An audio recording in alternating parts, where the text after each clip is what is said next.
To lead the Skol chant and sound the Yaller horn, please welcome the 31st Adjutant General of the Minnesota National Guard, Major General John Jensen.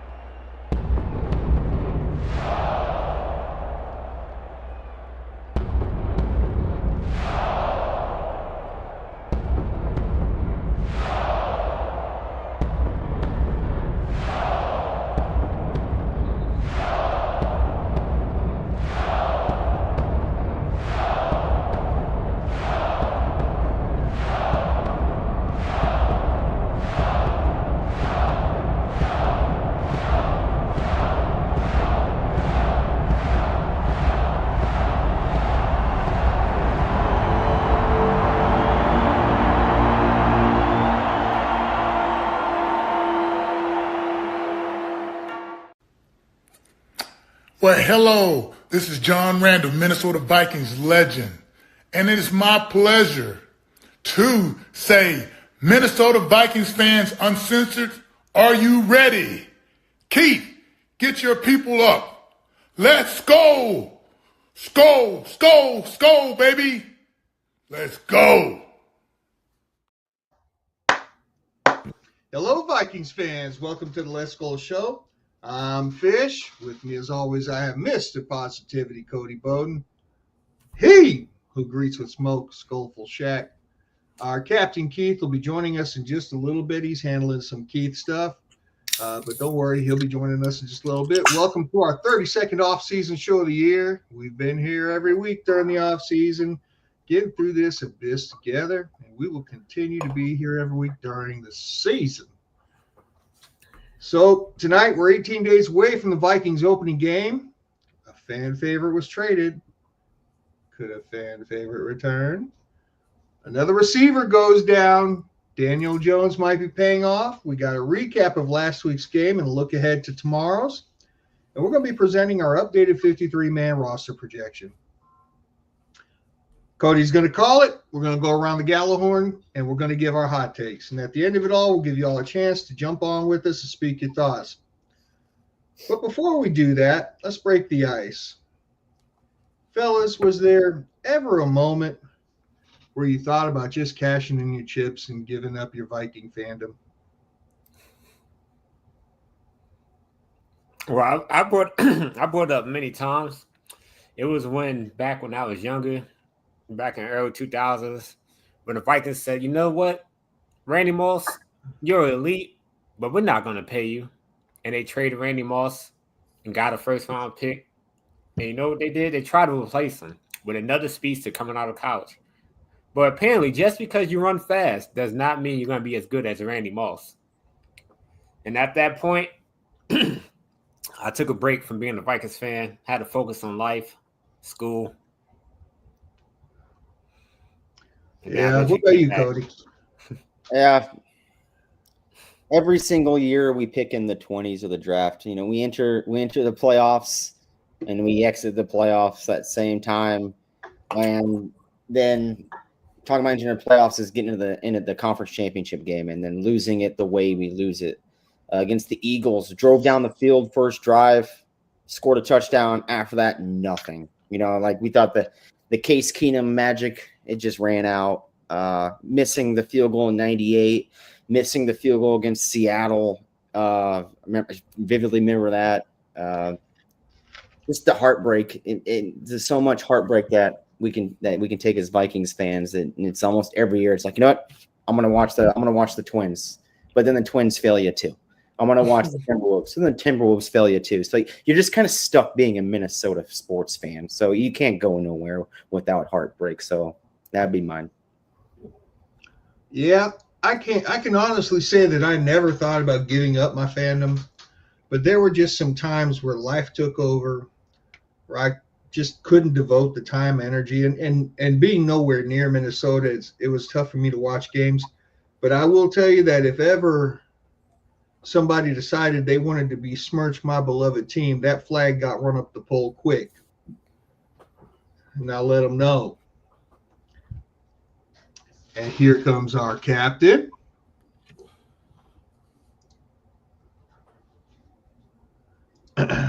So we are 18 days away, guys.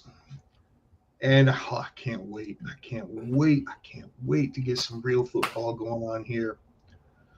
So just kind of a list of the players that have worn the number 18 for us. There might be one or two that are kind of important. Way back when, and maybe even the pre-T-Bass days, we had Mike Mercer, who was a kicker.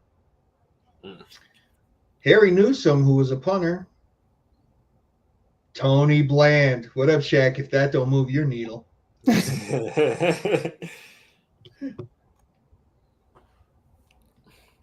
How about Sidney Rice? Michael Floyd. And there's one more. Can't think of his name. Oh, there it is. Justin Jefferson.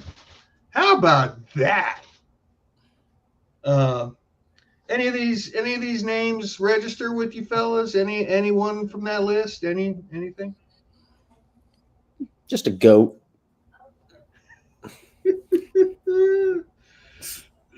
So I will say I was a little excited for Michael Floyd because coming out of Notre Dame, he was a good receiver, kind of in that mode of like Mike Evans, and I say he was before, or he could have been around the same time as DeAndre Hopkins, that jump ball receiver, tall, 6'4", 6'5", just throwing the ball, he gonna go up and get it. But when he got to us, he just didn't live up to the hype. And it's like he struggled when he was on the Cardinals, so it's kind of like I had high hopes for him. Yeah. And then Sidney Rice, everybody knows he had that magical run with him, Brett Favre. Only problem was he only got a good 2 seasons with us because he was injury prone.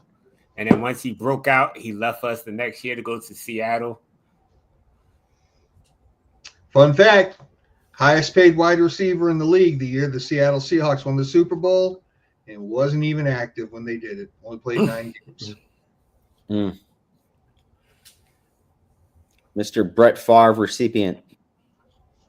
Yeah, but it sure was fun to watch them two play pitch and catch. Yeah.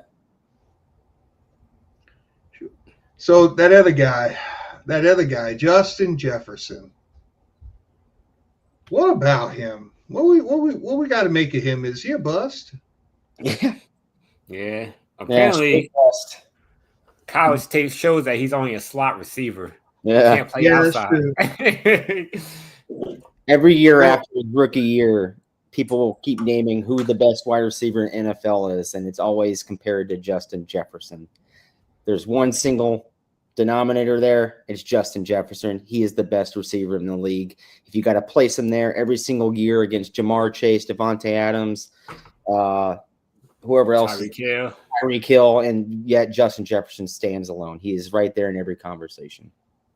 So check this out, right? He's a 4-time Pro Bowler, 2 times first-team All-Pro, 2 times second-team All-Pro, and 2022 Offensive Player of the Year. That's a hell of a career. That man could just retire right now. Yeah, he could. He could. And he done. And in 77 games, he's had 495 receptions, 7,432 yards, 96.5 yards per game is number 1. And isn't it amazing, fellas? Because there have been some games where he's just disappeared. And we've had games where he's had like 110, 120 yards receiving, where it's been a quiet game for him. It's like, how the hell do you have 120 yards in a quiet game? Yeah. And that's his disappearing game in a way. Yeah, that's his disappearing game. 40 touchdowns, which is 7th, and I'm really surprised he's ranked 7th. Because, what's my biggest harp on him? I want him to catch more touchdowns, right? Mm-hmm. I'd gladly give up a bunch of those yards to have more touchdowns. And He's ranked 7th, so I guess I'm still going to complain, but hey, Captain.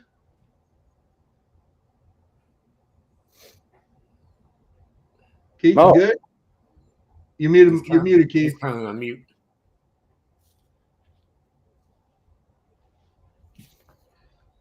Let's see if I can unmute him. There he goes. Hello? Hello. Am I here? Yeah. There you are. Are you here?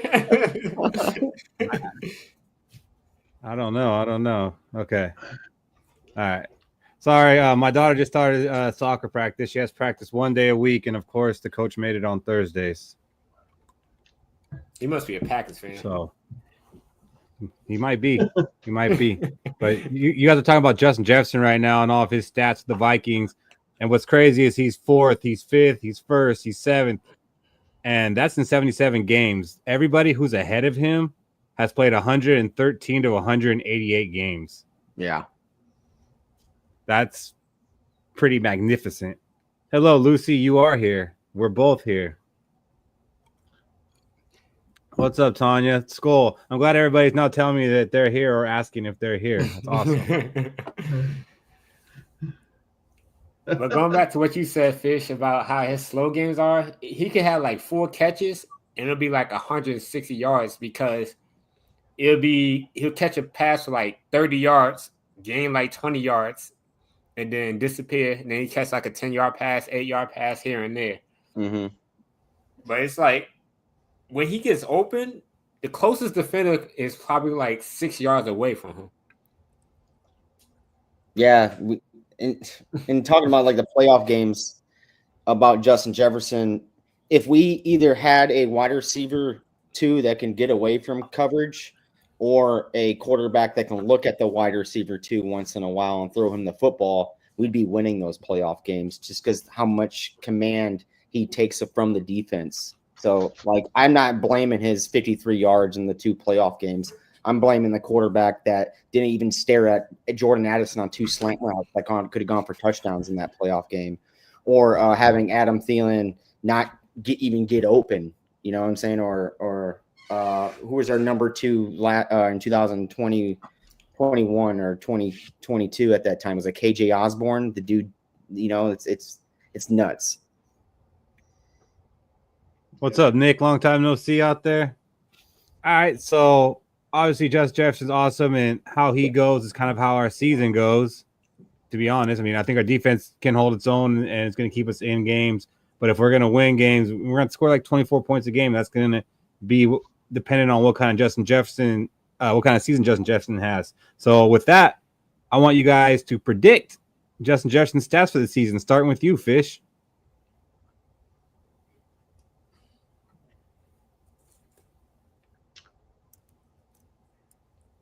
115 receptions, about 1,600 yards, 11 touchdowns. Sounds like a pretty solid season. What do you got, Shaq? I'll say 85 catches, 1,400 yards, 17 touchdowns. Whew. I'll take your season over mine, Shaq. I mean, 85 would be a down season. That makes me think that maybe he gets hurt. Or we stop force feeding him the ball like he's the only player on the team. Well, then we should take some of that money from him like he's getting paid like he's the only player on the team. Cody, what do you got? I'm going to say he's going to be a Triple Crown winner, and he's going to be top 2 in MVP votes this year if the wide receiver room stays as it is right now. He's going to have 135 receptions, 1,700 receiving yards, and 14 touchdowns. Solid season.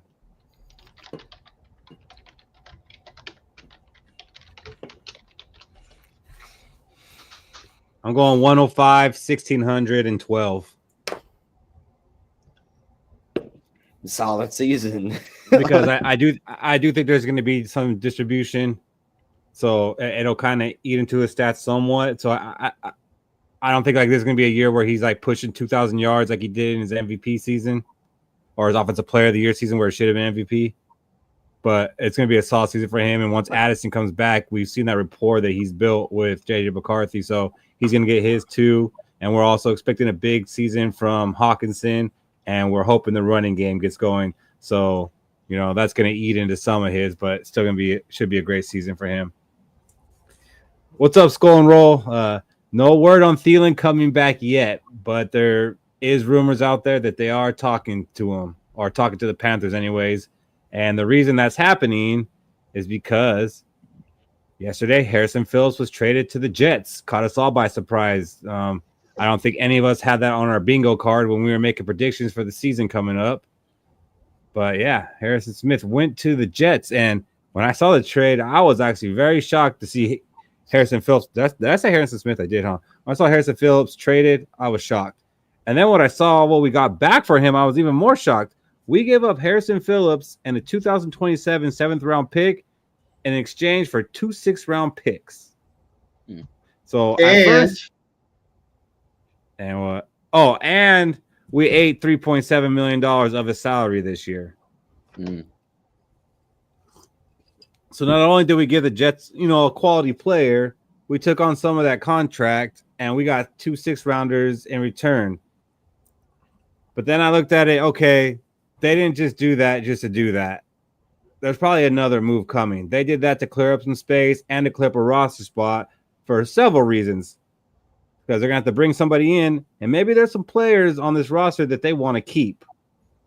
Harrison Phillips had actually been working with the second team through most of training camp, and Tyrion Ingram-Dawkins has been working with the ones. So it kind of seemed like his position was kind of slipping away. So the trade kind of probably worked out for both parties. He's going to get more action with the Jets. We're going to kind of start trending towards a youth movement. And we also created a space to where if we have to go out and get somebody before the season starts, we can go ahead and do that. But what was your first reaction to that, Cody, when you saw that come across your screen? I was literally shocked because I thought he'd be one of the anchors for our run defense. But then again, when I looked more into it, just like you said, him playing with the 2s and a 5th-round draft pick playing with the 1s, with that 5th-round draft pick being a top 30 visit and some of us on this panel thinking he can play anywhere on the defensive line, it kind of made more sense to me. And especially when you brought in Jonathan Allen and Javon Hargrave, it even made more sense to me. I guess they really love what we have in Dawkins, and I'm in love with Dawkins. I think he's going to be a solid player, a little tweener, speed, what this defense is wanting to do this year. So at first it was very shocking because I was like, damn, who's going to stop the run? Then I realized it's same B-flow defense. We're going to send linebackers. That's who's going to be stopping the run. We're going to collapse pockets. So then I wasn't as shocked when I looked into that. Fish, you're a pretty big Harrison Phillips fan, and you know you talk about how he's in on every single play. I know this one had to get you a little bit. All right, so everything Cody just said, I'm against. Jonathan Allen and Javon Hargrave, yes, they're talented. But by God, if one of them goes down, we're in trouble because we've got a 5th-round project that we're now going to be counting on. I've turned around. I've seen the light. I've been baptized about Jalen Redmond. But once we get past these guys, there's nothing there for that interior pass rush that we need. As a matter of fact, in the preseason, we've made it a point to say, hey, guess what? There's no interior pass rush because Jonathan Allen and Javon Hargrave aren't playing. So God help us if those old men need a spell because we're going to be in real trouble. And no, I don't have any faith in that 5th-round project being a prodigy and suddenly just shocking the world. But I mean, I don't want to bury a lead here, but I feel like you have some faith in a UDFA on that line. Not to that point. I thought he showed out, and I would be happy for him to make the roster. And the thing is as much as I've talked shit about Harrison Phillips was third in the depth chart for the Buffalo Bills and starting for us. But the fact of the matter is that he was one of the best defensive tackles we had, which ain't saying much. And we just gave up a pretty good piece. For all the building in the trenches we did this offseason, we just let one of our better trenches pieces go. And I'm not thrilled about it. Now even if you take away the projects, he was now our third best lineman. Okay, but once again, if Javon Hargrave and Jonathan Allen were about 4 years younger, I wouldn't be stressing so hard. But they're not. And I felt like Phillips was going to be that piece where, okay, if one of them goes down, we can still count on him and plug in Redmond, and we'll be fine. Now, I don't know. Well, if one of them goes down, we can still plug in Redmond. We need two of them to go down. I don't feel as secure about it. I feel like we downgraded. I don't see it that way because I mean Harrison and Phillips, I like him, but it's more because I like him as the person that he is, and like he's a great person. That's what I said to the Jets fans on Twitter. Like, you got a pretty good football player, but you got a better person. He's trended downwards every single season. Like, he was getting better every year. And like, you're talking about like the guy's getting pushed. The guy had 6 sacks in 3 seasons. Like, he wasn't getting any damn push. Who is he surrounded with each season? Well, I want a guy who can do it on their own and not have to be surrounded by greatness to be great. So it's no loss. It's also the fact he's playing with the 2s, and that 5th round pick is playing with the 1s. Right? The coaching staff. Okuda was playing with the 1s too, Cody. How you feel about him? Oh, I know Okuda's trash. I don't know anything about Dawkins just yet. Who said this? Who said that he's going to win the Jets a Super Bowl? That's crazy. That's a hot take. I mean, not from us, but Lucy, that's hot. That would be something. So Harrison Phillips is gone. And do you guys think, Shaq, do you think this is more about, he wasn't going to be a starter? Was this more about getting younger guys on the roster? Or do you think it's because there's another move coming? Like, what do you think the main reason for trading Harrison Phillips was? It could be because, like, if we look at our starting defense, I think he's kind of put out of position because, we used him as a nose tackle, but his best ability was pass rushing. And Jonathan Allen and Javon Hargrave are better pass rushers on the interior than Harrison Phillips. So I feel like, we probably going to find a way to get a real run-stuffing defensive tackle on that D-line to go with Javon Hargrave and Jonathan Allen, because their weakness is they can run stop, but it's not pretty. So if we get somebody who can actually run stuff with them too, then our defense interior should be damn near the top in the NFL. This also could be a precursor to a move we can make. Hopefully, it could be a new wide receiver too, or we could kind of get some money to make a mid-season trade just in case, we're like a play or two short. Because we don't have to make a trade now. We could kind of wait till during the season once either players get cut or teams start to go 0-3, 0-4, and we could get the player for cheaper. So you don't think that they, when they made this trade with Phillips, like there wasn't something in mind about making a trade before the season starts? Like it was more just a salary dump and to get our younger players in there. It's a mix of both. I feel like he just lost his spot. Like I think you mentioned it. I think since we signed Jonathan Allen, Javon Hargrave, like Harrison Phillips didn't have a role for this defense. Didn't we just extend him? Yeah, but that was last year. Yeah, last offseason. Yeah. I think it seemed like I thought it was this offseason because it seemed like it just happened, but it was last offseason. I went back and looked. So really, next year he was the only guarantee he had left, he has another year on his contract after that, but I don't think it's guaranteed. Actually, next year's not guaranteed. This was the last year of his guarantees. I think So it does. we're saving like 4.5 million next year and 7.5 next year. So go ahead, Cody. I think just what you said. It goes into two things. It opens up a roster spot for an addition, and it saves on the salary cap for 2026. And people looking at the salary cap for 2026, we're already negative 66 million over the cap.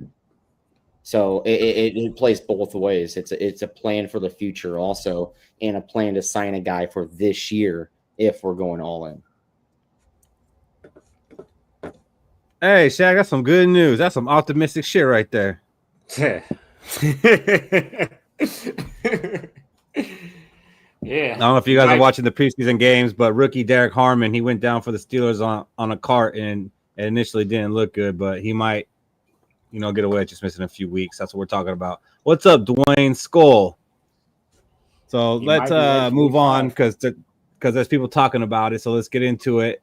And let's start off with talking about what happened in practice this week, and that is Jalen Naylor got injured. So we've just been having the best of wide receiver luck. We got our wide receiver 2 gets suspended. Now our wide receiver 3 is injured.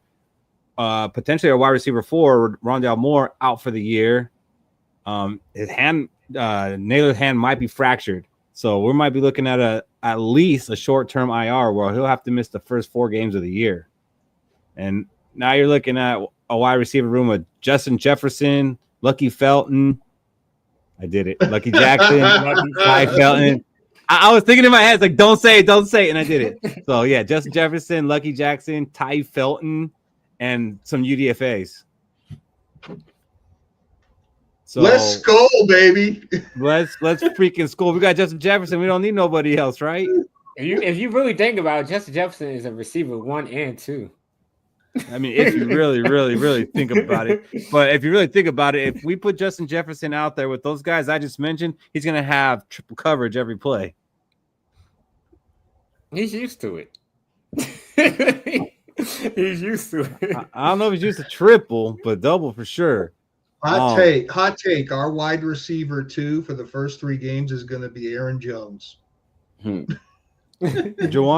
Jawan Jennings, he's hurt right now himself. He's got a calf injury. So wait, they still didn't say what's going on. They still didn't say what's going on with Rondale Moore. They just said he's out for the season in his knee. They never gave us what exactly the injury is, and they still haven't. I'm gonna have to look up his doctor records or something.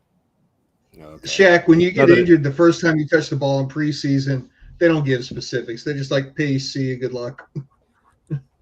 I was trying to see if he was out for the season or not. Did they confirm it? Yeah. They definitely said he's out for the season, but they haven't said what the knee injury is. I don't know if a receiver can play with a broken hand, T-Bass. I mean, it might improve Naylor's catching ability, but I don't know. Yeah, you can play the broken hand if you play certain positions. Wide receiver is not one of those positions, especially if you kind of had a hard time catching the ball before your hand was broken. So let's go back to this page. I didn't think I was going to have to bring this up 3 weeks in a row. Glad I didn't delete it, but it's gotten a little larger here. Added a couple names. Odell Beckham, DJ Shark, which is a name that's been brought up. And then on the bottom, I got some guys that have been mentioned, and we'd have to trade for them. So, chat, who do you guys like? What do you think the Vikings should do? And Shaq, what do you think the Vikings should do?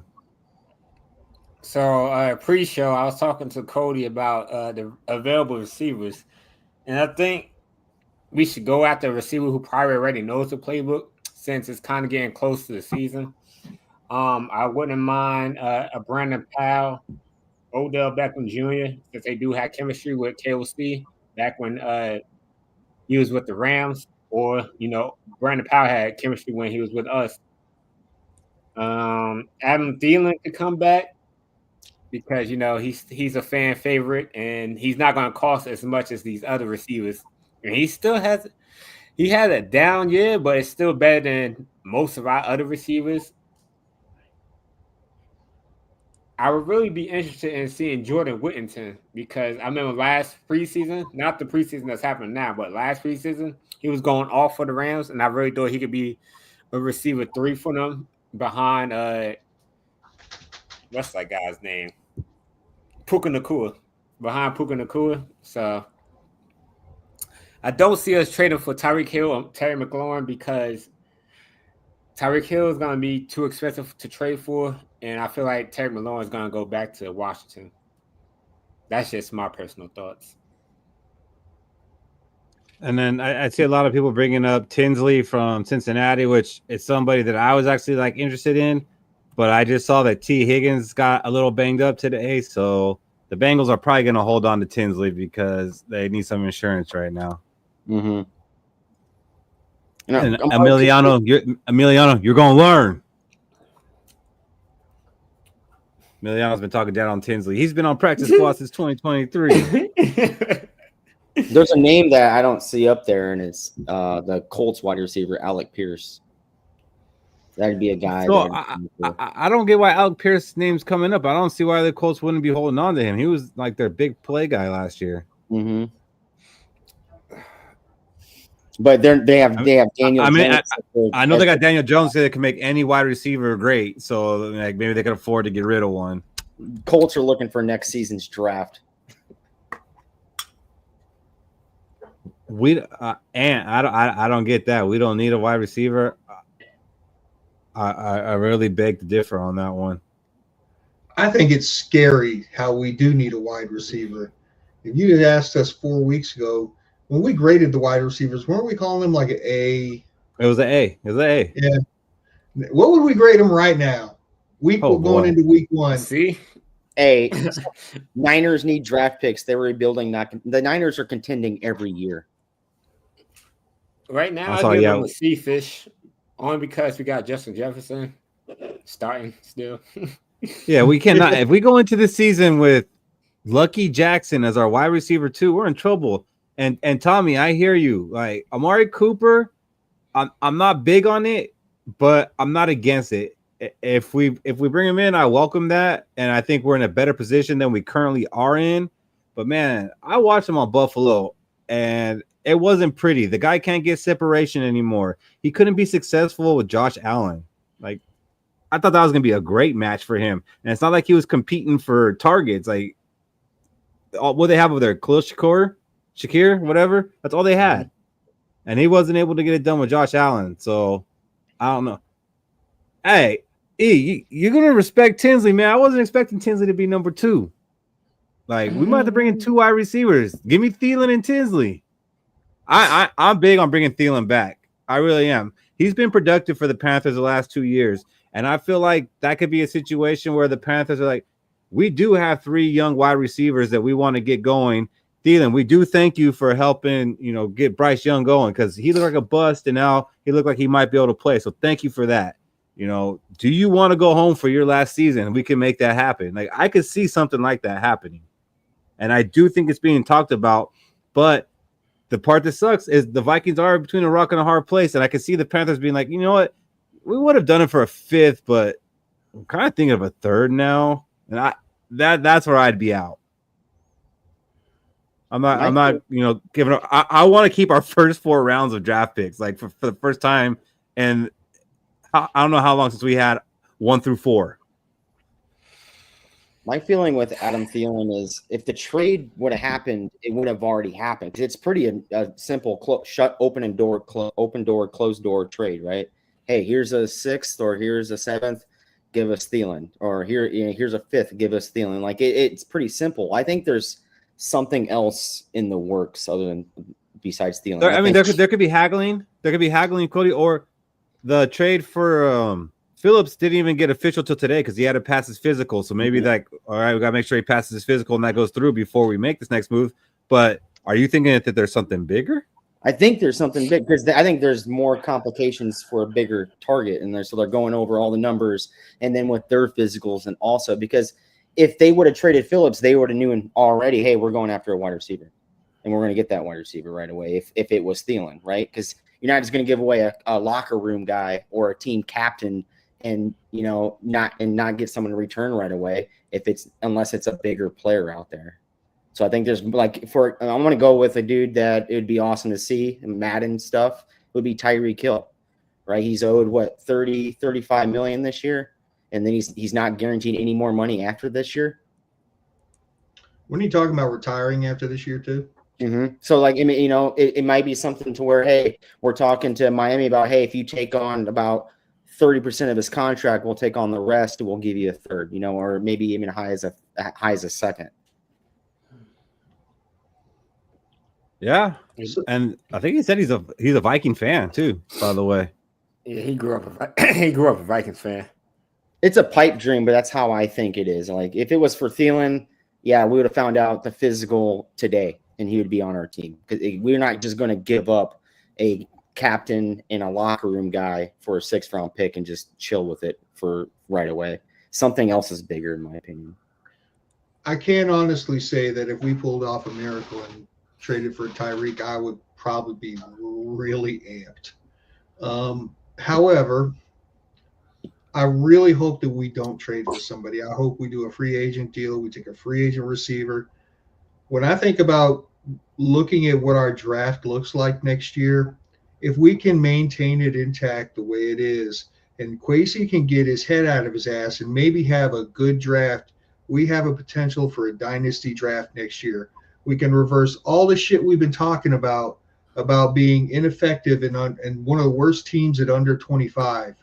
With one draft, the way we're set up right now, we've got so many comp picks.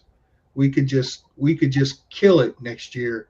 I know it's like the temptation is to give up a third for somebody and take a shot at this year, but I'm also looking at next year and going, oh, but we could build a freaking team to go for years next year if we could do this thing right.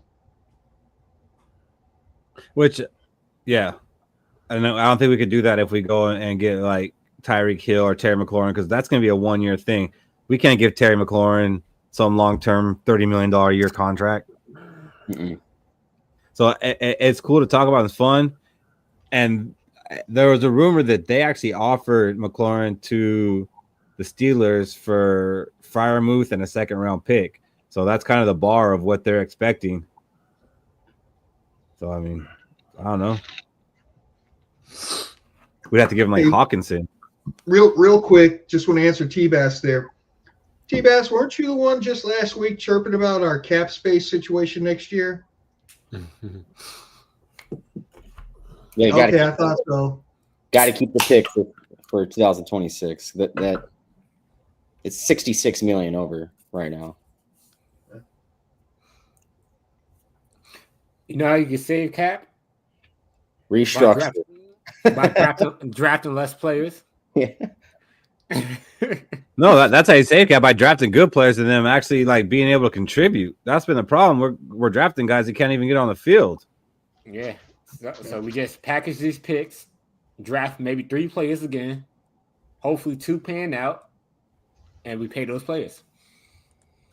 Yes, Mark. What's up, Emerson? We are tracking. McCarthy is yet to prove himself. This one tastes bad. Right. We got it, but everything fails if McCarthy does fail. Then we'll just rebuild and move on if this quarterback fails. Well, it's funny that you say that because there was a little graphic I came across on Twitter or X, whatever you call it. I still call it Twitter. It had a list of every team's biggest fear. The Packers was playoff teams. The Bears was Hail Marys. The Lions was health, and the Vikings was that Sam Darnold's going to be better than JJ McCarthy. How would that be my fear? Well, as a Viking fan, I think it would be your fear. I mean, it's only natural. So, Robbie, would you rather say "I told you so" or would you rather your team be successful? Yeah. Hey, you know what, Shaq? Sam Darnold can be better than J.J. McCarthy almost all the time except for one play when it counts.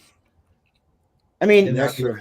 if it fails, if McCarthy fails, we'll just go back to doing what we normally do and just go sign a veteran in free agency and just ride it to the conference championship and lose. I'm tired of that. Come on.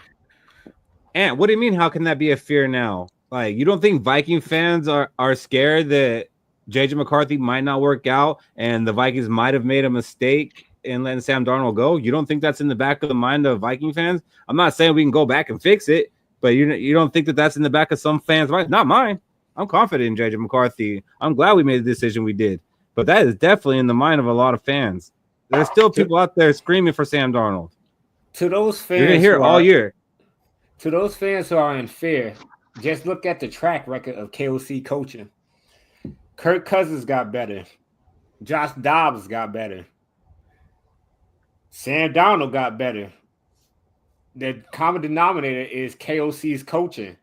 He helps the quarterback play to their full potential so they don't have to worry about doing too much on the field. So there's no reason to worry about if Sam Darnold was a better quarterback, because at the end of the day, the Vikings team is better than the Seattle Seahawks team, and we have KOC who knows how to run an offense for the quarterback he has in. I'm pretty sure if he had Josh Dobbs as the main quarterback from the beginning of the season, it probably would have went a lot better than if we traded for him mid-season. It's hard to build a team around a quarterback when you trade for him mid-season. But I trust in KOC, so there's no need to fear about Sam Darnold being a better quarterback because we have the better coach. Oh my God, having Josh Dobbs for a whole season. Oh. I'm not saying we were one. Darnold was nothing like Case Keenum. Damn it! It's been 15 years since we drafted a quarterback in the first round, let alone since 19 whenever the quarterback we drafted in the 80s in the top 10. Like it's been 15 years. Let's watch JJ McCarthy play out, see what goes on. If we've never drafted one in the top 10. We've never drafted a quarterback in the top 10, but it's been 15 years since the last time we drafted a quarterback in the first round. Let's just play it out, see how it goes. If it doesn't go well, we'll just go back to signing a veteran like Randall Cunningham, Kirk Cousins, Brett Favre. No, I don't want to do that. I don't want to do that. You want shit like that. It was Jim McMahon. Like, come on, guys. No, I don't want to do that. And Nick is right. We drafted Ponder in 2014 in the first round, so not quite Christian Ponder, but so chat. If your biggest fear going into the season is not that Sam Darnold is better than JJ McCarthy, what is your guys' biggest fear in the chat? And same question to you, Fish. What is your biggest fear going into the season? Injuries? God. What do you want to do a poll of, Boyd? I could do a poll. What do you want to do a poll of? What about you, Shaq? What's your biggest fear going into this season? I gotta go with Fish's injuries, because right now we're looking like an elite team, but we're an injury away from being like, well, let's start looking at that draft.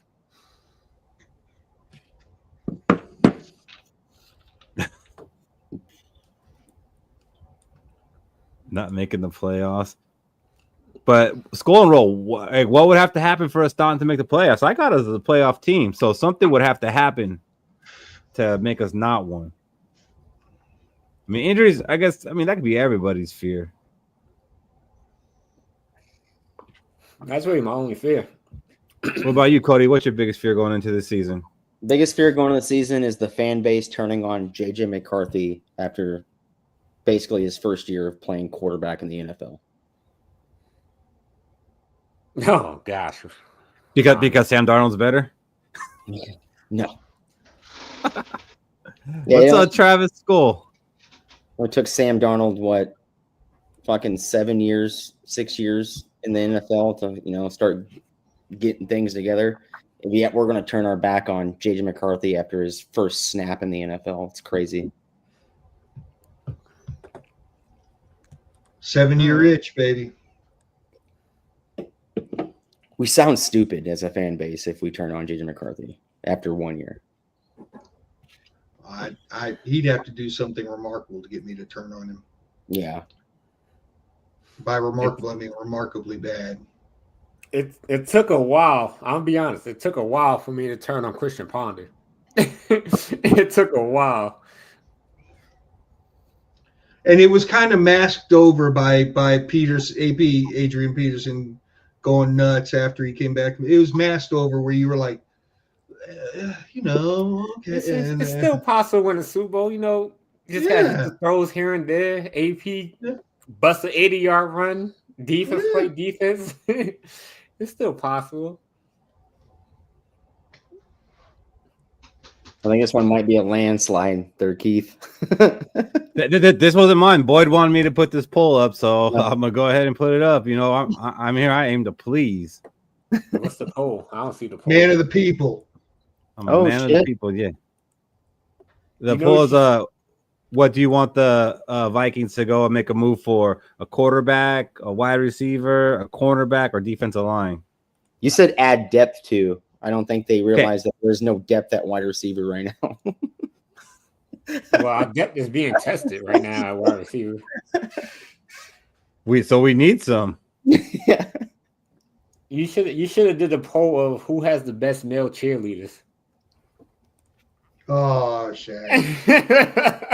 If the guy that's selling hot dogs and beer was a wide receiver right now, he'd be making this team, guys. Like, Emiliano, are you not a believer in Isaiah Rodgers? Are we going to fight about that too? Yeah, wait, who is the proven cornerback here? Well, I mean, we have a Pro Bowler.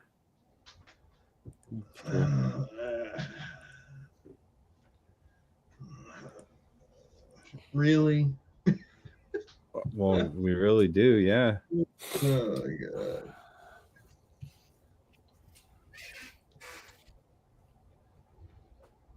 It's been a long time since I've had some wet panties, Travis. I hope you're right. All right, I'm gonna keep that pull up a little longer, but while I do, let's go ahead and talk about that last preseason game before we jump in to talk about the one that we have tomorrow. Can't believe we got some Friday football tomorrow. I'm gonna have to rush home from work and shower up and get ready. I'm watching that. I don't care. It's gonna be all guys that are not gonna make the team. Maybe 3 or 4 guys that are like on the bubble, and then a bunch of guys that are gonna they're playing for practice squad tomorrow. And I'm watching that shit. Fish, you should be there. Yeah, no. Yeah, no. I ain't going down to Nashville. Nah, hell no. The last time the Vikings came to Tennessee to play a preseason game, I went to that game. I got up into the stands. I sat and looked there. Not a single starter played. I lasted 15 minutes, and I went home. I drove over 2 hours down, stayed for 15 minutes, and drove 2 hours back and said, that's a bunch of bullshit. Hey, and we've pumped up the run game all offseason. We're stoked to have Aaron Jones back, and we're stoked to have Jordan Mason. Like, we think we have a great run game. We just hope KOC is going to use it, but we're stoked, and we have talked about it. Right now, we're talking about the receivers because we don't got none. Like, so I mean, that's the flavor of the week right now, baby. Like, we're confident in our run game. We're happy to have it, and we're gonna have a badass wide receiver 3 and Xavier Scott too. The run game is gonna be awesome, but we still gotta pass the ball. And at least one of us is pretty mad that Mason and Jones don't get talked about as one of the better 1-2 punches in the league. Yeah, that's facts. Not only that, we also improved our run game, 10. our run blocking.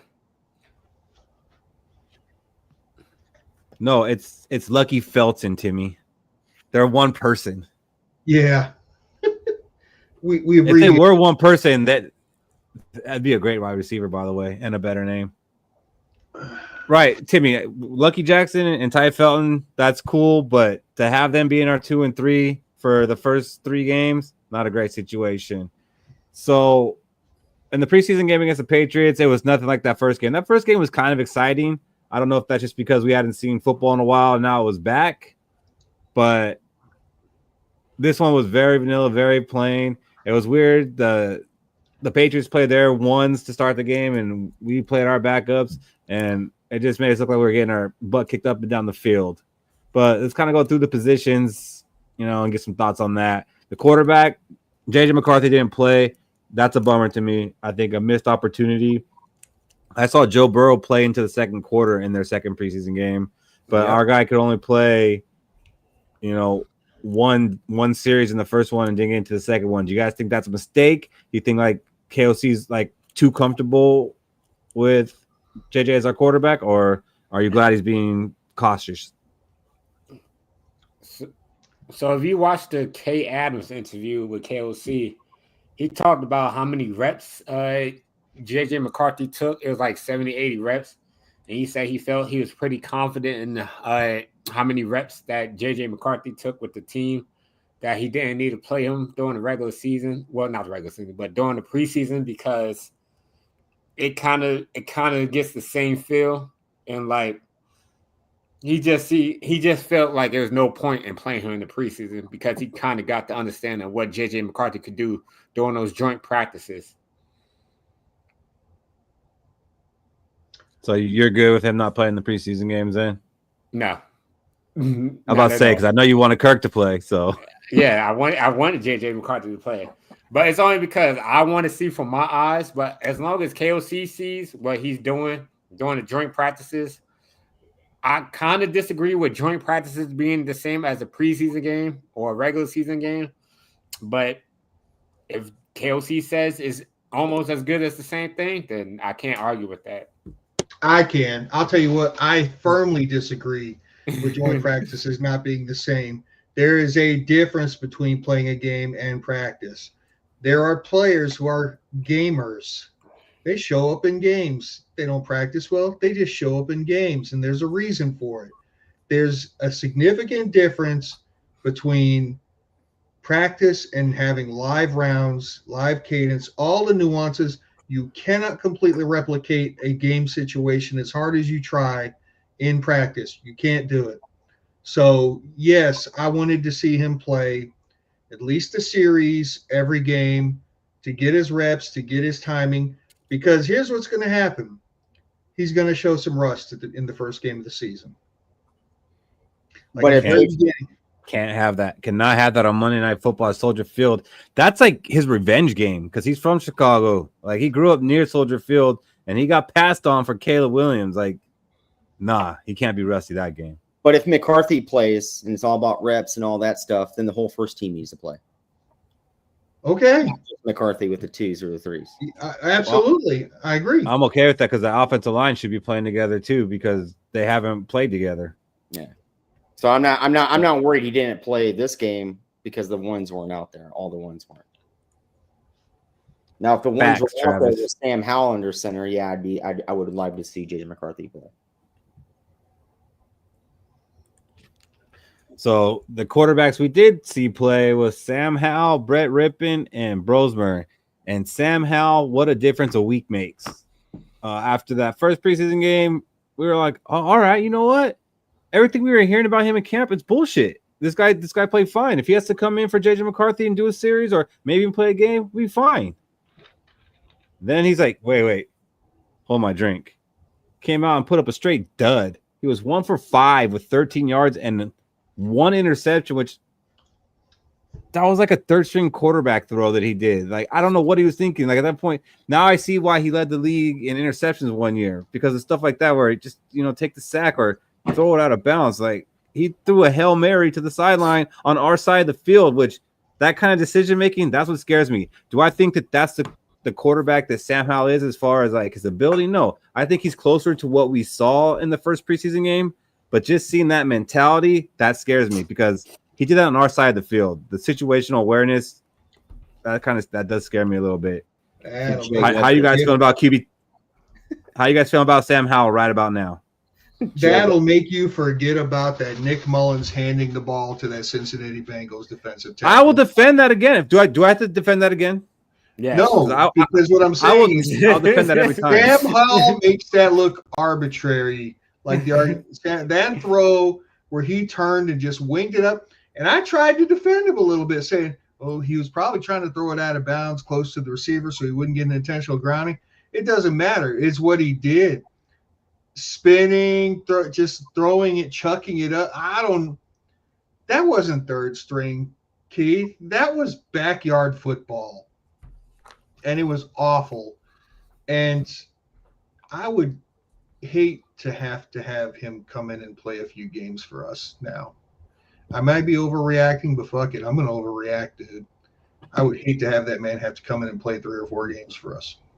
We're very reactional. I mean, he goes out tomorrow and throws 200 yards in the first quarter. Like, okay, we got ourselves a backup quarterback. Yeah, he tore up that awesome defense.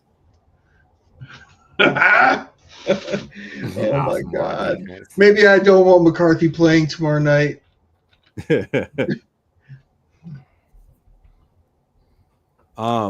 Rippon came in. He looked a lot better than he looked in the first game, but I don't think that matters. He was 7 for 11, 83 yards. He looked a little more competent. I don't think he makes his team. I think our third quarterback is going to be Brosmer, who, he struggled a little bit, but I think we can pin a lot of that on who he was playing with. He was 15 for 27, 156 yards. He did have an interception to end the game, but if we're being fair, he did throw a game-winning touchdown that Miles Price didn't catch. So it was pretty good, and I don't know if you guys saw the 4th down play that he converted as well over the middle of the field. It was very nice, hanging in the pocket, threw it over the defense. It was a nice play. I think Hal played well.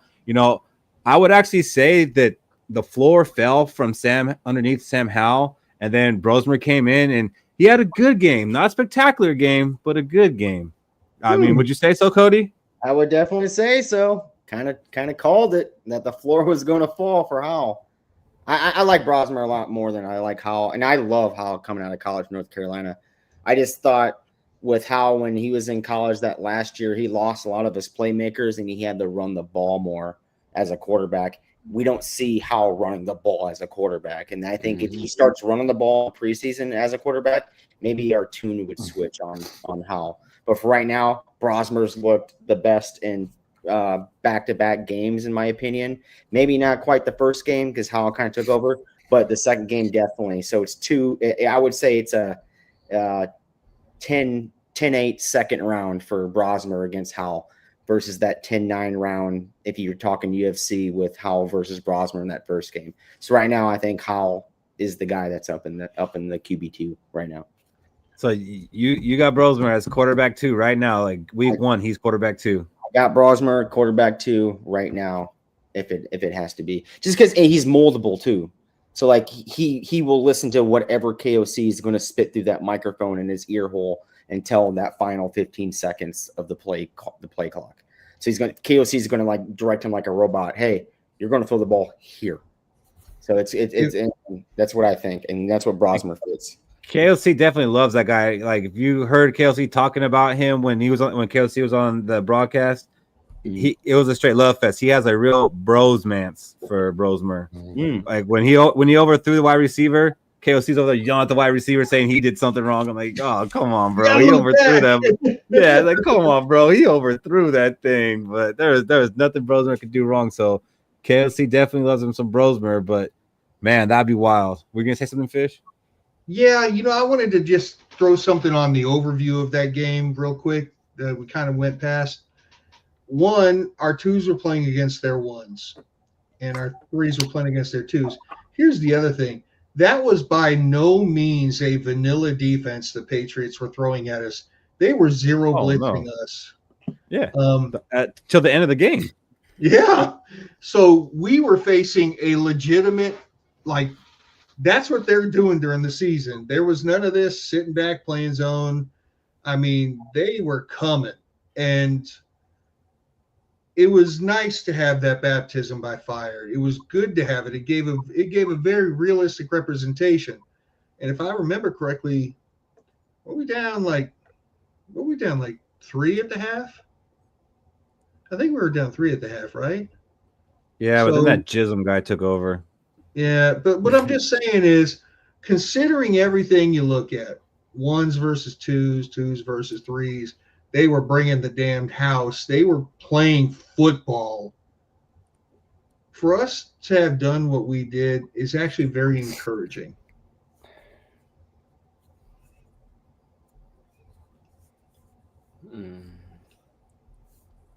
That'd be crazy if KOC names Brosmer as quarterback 2 before week 1. I'm gonna give Cody an extra point for hot take.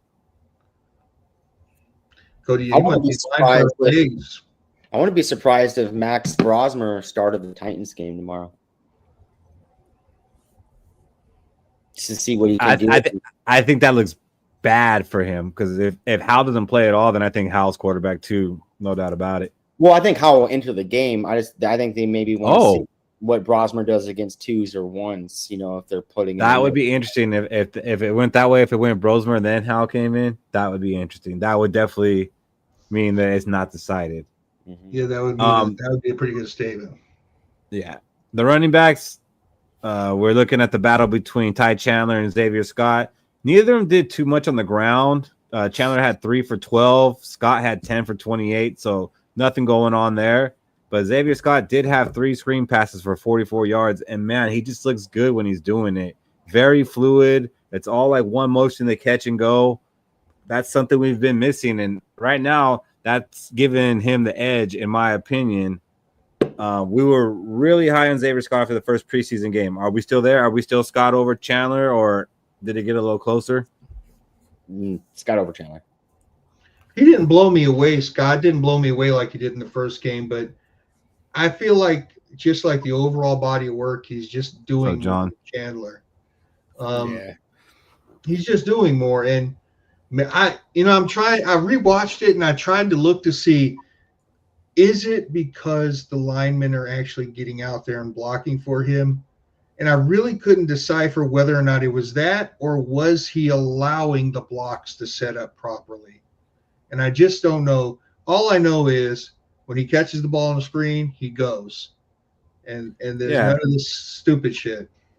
And I can't even say it's the blocking stuff because I haven't seen somebody on the screen for the Vikings since Jerick McKinnon, like the way he does it. Like, it's an actual weapon. You could bring him in on third down, and I haven't really got to see if he can block.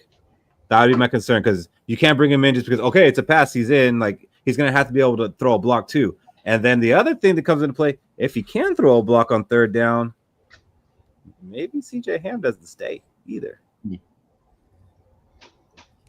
That's CJ Ham only stays here to throw that block on third downs. If we got a guy who can go out for the pass or block, it might be that time. I mean, you see the Ham can go out for the pass too. Or Xavier Scott. Not as smooth, not as good. But Xavier Scott comes in on the 4th down and catches a first down pass that was underthrown to win the game. Kind of like Cam Akers. I just don't like how it looks when Scott is running. He runs hard, but when he runs, it just looks weird. But it's still smooth though. He kind of like glides when he's like in space. He runs. I don't know. He could be like Klein Saucer. He could be the Klein Saucer. Like I was watching him run. I'm like, why is his arm so far away from his body? Like he's sprinting, but he has the football in his arms. Skol roll. We don't know what it is at CJ Ham. Like we know he's a really good person. You know, he's from Minnesota or around the area. We know he does a lot of things off the field. He is a locker room guy. But, man, with the kind of depth we have at some of our positions where we might have to cut somebody, I'd rather cut the damn fullback and keep that depth. So it could be interesting. I think as of right now, we have him on our 53-man roster, which we're going to get to in just a little bit. But I would not be surprised if this is the year that CJ Ham gets cut. But I believe I've said that the last 2 years. So. Mm-hmm. And we already traded a locker room guy. So at this point, anybody's off the table besides Justin Jefferson or JJ McCarthy. I don't know. You trade enough locker room guys, all of a sudden you don't have a locker room. Yeah. That's it. We put CJ Ham's 5'11" ass at tight end, be fine. Fish, did you go back and look at the offensive line at all in this one? Because I know you did in that first game. I did. I really, before the game, I said I was going to focus on the interior linebackers. So I did my best actually to focus on both, on offense and defense. It wasn't quite as much of a statement, but like I said earlier, damn Patriots are 0 blitzing. It was not generic. It was not one-on-ones. It was they were bringing the house. The offensive line still looked pretty good. Sure, there were some pressures given up, but I mean, come on now. Really? You would, what the Patriots were doing, you would probably have to be the Eagles ones to have, set up a good wall. And I think the guys did good. I think Huber gave up, one pressure? Jurgens didn't look as good. I think Rouse was playing right tackle this game. He did not look as comfortable as he played left tackle, which is a reverse from last year. But all in all, I think that they held up okay, considering what they were going against. Mike Vrabel was making a statement to his players in that game. He made his ones play into the second quarter to show them that they were not, and he made them play. He made them execute their playbook on defense and offense. And all things considered, I am not dissatisfied with what our team did last week. All right. Well, we're at the. I mean, I think we're going to keep a lot of offensive linemen. We might end up keeping like 10 of them, which is. I think it's really going to depend on how they block Brian Asamoah blitzing every damn down tomorrow night, trying to murder whoever's our quarterback. But that goes back to the CJ Ham. Like, we might have to let CJ Ham go because we might want to keep an extra offensive lineman because we got some depth in the trenches finally on this team, which is something we haven't had. So we might have to sacrifice a fullback for one of those guys who might not play much for us this year, but we don't want him to end up on someone else's squad. But we will definitely get to that. Tight ends, looks like Gavin Bartholomew is never going to play for us, at least in preseason. I do think we end up putting him on IR and stashing him for the whole season. I don't think it's like a short term. I think they just IR him and then see how things go. It's looking like tight end 3 is going to come down to Ben Urosek or Nick Vannett. He looked pretty good, actually. He only caught 2 passes, but he looked like a capable tight end. Like, you could tell that he's a veteran. So it's really going to come down to if the Vikings want that younger guy with potential that's a UDFA, or do they want the veteran who's been on 7 different teams? I think it's going to come down to who blocks better. And you know what? Ben Urosek didn't even play in that game. So I don't know if that's good for him or if that was a bad sign, but he didn't even play. But he is fancied as a good blocking tight end coming out of college.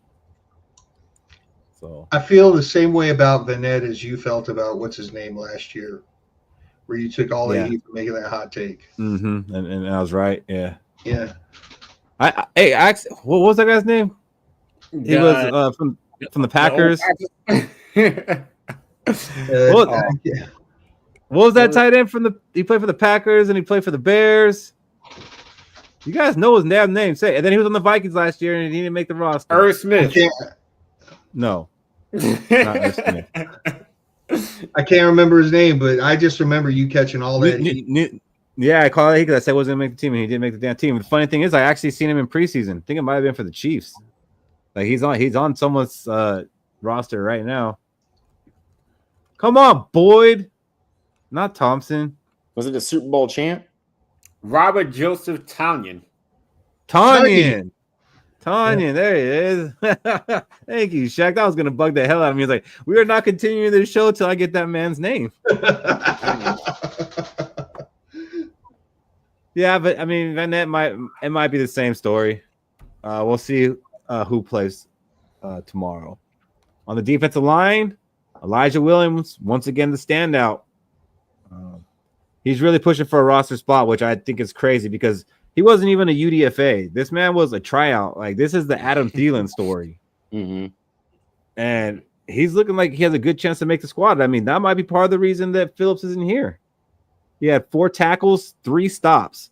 And a stop is considered a failed play for the offense. And he was responsible for 3 of those. And he also had 3 quarterback hurries, which led the team. He's been awesome. Cody, were you going to say something? No. Okay, I thought you were trying to say something. And then another guy I haven't paid attention to, but I've seen a lot of people mention his name, so I went back and looked at stuff. Jonathan Harris kind of flashed, number 92. Yeah, exactly. Who? He had an 81.2 PFF. I know that. And I believe he had like a 70-something PFF in the first game, so he's been kind of flashing, but I don't think he's in a room, and my laptop's going to die. Who is Elijah Williams. Is Elijah Williams number 99? Who's number 99? Mhm. Okay. Affectionately, I refer to him as Big Dub. Okay. It's because it was hard for me to see because, I was enjoying myself on vacation, but I did try to tune into the Vikings playing. And, 99 did flash when we was on defense. What it is there was a short reel of Elijah Williams playing after the first preseason game, and somebody commented in it, Big Dub, because we got the win. And I said, that's his new nickname, Big Dub. Because what do they say? He weighs 270? That man does not look like no 270. Nah, man, that guy's got to be pushing 300. I mean, I wouldn't be surprised if he's the nose tackle. I mean, it might not be Tyron. Is it Tyrion or Tyrion? Yeah. Tyrion? It doesn't matter. Either or. It's Ingram Dawkins. He might be our nose tackle, or it could be Jalen Redmond, or it could be Elijah Williams, because Elijah Williams is a big boy. I don't care. He's not 270. There's no way. I've almost been 270. I've never been close to that big. No way. Well, he's NFL 270. There's a difference. I like all these. I like all these options that you said, like Dawkins, Elijah Williams, Jalen Redmond, Jonathan Harris, Jalen Redmond, like, dudes we fell in love with. Yeah, Harrison Phillips can kick rocks, bro. Like we've been harping for Jalen Redmond, watching him play. Now we got another one, Elijah Williams. This is good things to have. This is really good things to have. Every time talk about Harrison Phillips, is like, oh, you don't see him much, So one play Harry.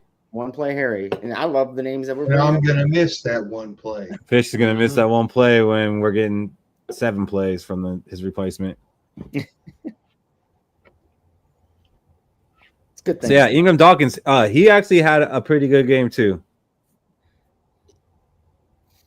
I think that was enough to get Harrison Phillips traded. Like, he showed a lot of push. He didn't get to the quarterback, but I mean, okay, it was Bradbury, but he showed some push against the center.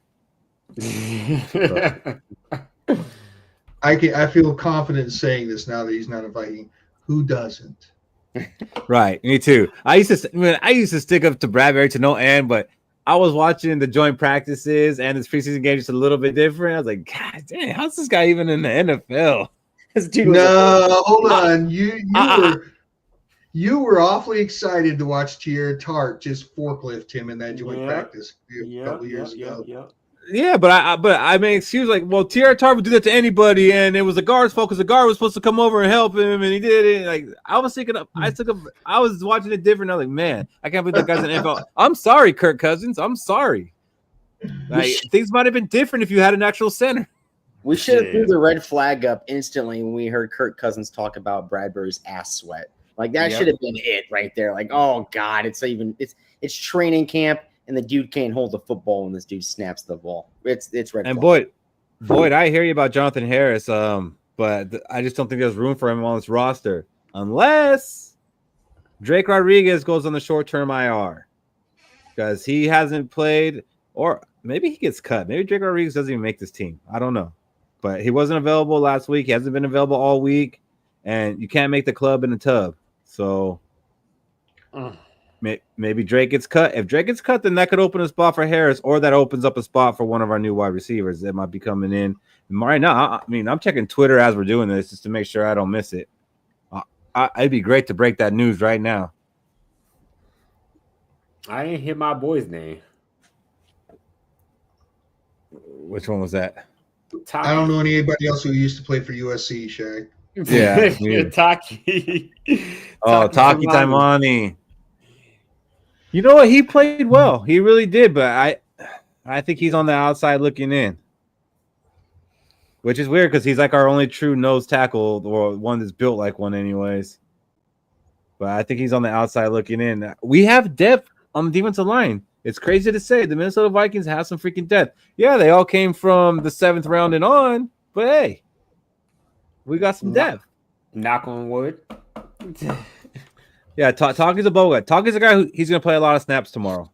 He'll play a lot of snaps tomorrow. Yeah, we went from top 2 best receiving core to we got depth. Let's knock on the wood. We got top wide receiver. Yeah. At least we not still the have core. the best. We got wide receiver 1, double A, and then we got a whole bunch of C's afterwards. Yeah, we got wide receiver 1, then we got wide receiver 88 and down. Yeah. All right, and then on the edge, Gabe Murphy, he played more than I expected. I thought, he has his roster spot locked up. I didn't think he was really going to play, but he had a couple quarterback hurries, hit the quarterback a couple times, no sacks. I don't even know if we had a sack in this game. But Bo Richter came out to play. He kind of looked like that guy that we fell in love with last preseason, had the high motor, running around, was flying around, was in on every play. So I think he might have felt a little bit of heat from that Chaz Chambliss. And Chaz Chambliss, unfortunately, he did not show out. So I think it's safe to say that Bo Richter and Gabe Murphy will be getting that defensive end, outside linebacker spot 4 and 5. Dallas Turner better watch out. He didn't play, right? Dallas Turner? He didn't play in the last game? No. We did fall in love with him, Trevor. You did too, my man. I like Bo Richter. I just think he over pursues at times a lot. So like It's that motor. It's the high motor. And watching Gabe Murphy out there, he doesn't really over pursue. And when you don't see him on the play, he actually got his edge locked down so that the play doesn't go outside of him. Just like kind of like Dallas Turner. Yeah, Bo Richter, I believe he makes this team. It's just we might see him get over pursued and they go around the outside on him. I really would like to see Gabe Murphy play some ones, though. Mm-hmm. I would love to see him play some ones. Well, he kind of did against the Patriots, and I mean, yeah, he's not going to get to this week for sure. Yeah, he's not going to get to this week. I'm just glad to see him moving in that right direction. Right. At cornerback, again, we didn't see much. Okuda didn't play, which means he probably has cornerback 3 locked down, except he's dealing with a foot injury. We don't know how serious that is yet, but a foot injury for a cornerback doesn't sound good. So that's something to monitor. What we did see, we saw a lot of Mekhi Blackman, we saw a lot of Zamiah Vaughn, and a lot of Dwight McGlothern. It's really hard to grade these guys because they're playing 10 yards off. They're playing Donna Shell defense. They're not really doing coverage. But what I've liked is Mekhi Blackman and I've liked Zamiah Vaughn as far as their tackling. And that's as much as we can get from them. Zamiah Vaughn is a beast as a tackler, especially like an open field. I'm not worried that he's going to miss a tackle. And I just want to see him in coverage, that big lengthy frame. I think Zamiah Vaughn's making this team. And I'm not so sure that Dwight McGlothern is, which is crazy. Cody, I know you weren't too happy with Blackman. I wasn't happy with it. They're too slow off their zones. I mean, they're playing 10 yards off, but when you see the receiver cutting in on you and he crosses your body and you watching the reaction of them turn off their zones, they're way too slow. Even on the out route, like you see the guy cutting in an out route, you should play that out route. Your zone isn't just, a yard to the left or the right. You actually have like 10 to 15 yards. That is your zone. You see a wide receiver cut into your zone, you got to follow him until your zone is no longer there. So and then I saw it was a slow reaction. They didn't follow them to the edge of their zones. They didn't pass off zones very well at all. Tackling was strong, but again, if you're in a zone defense, you have to pass off zones, right? Every zone interlocks with each other. If you're too slow to fucking engage with it, or you don't even go to that edge of that zone to pass it off, you shouldn't probably play cornerback in this league, especially in a zone defense like B-Flow. Ooh. Tell me how you really feel. I was just watching it. I was really looking at those corners, and what I seen was not good. The zone defense, the way they play zone is garbage.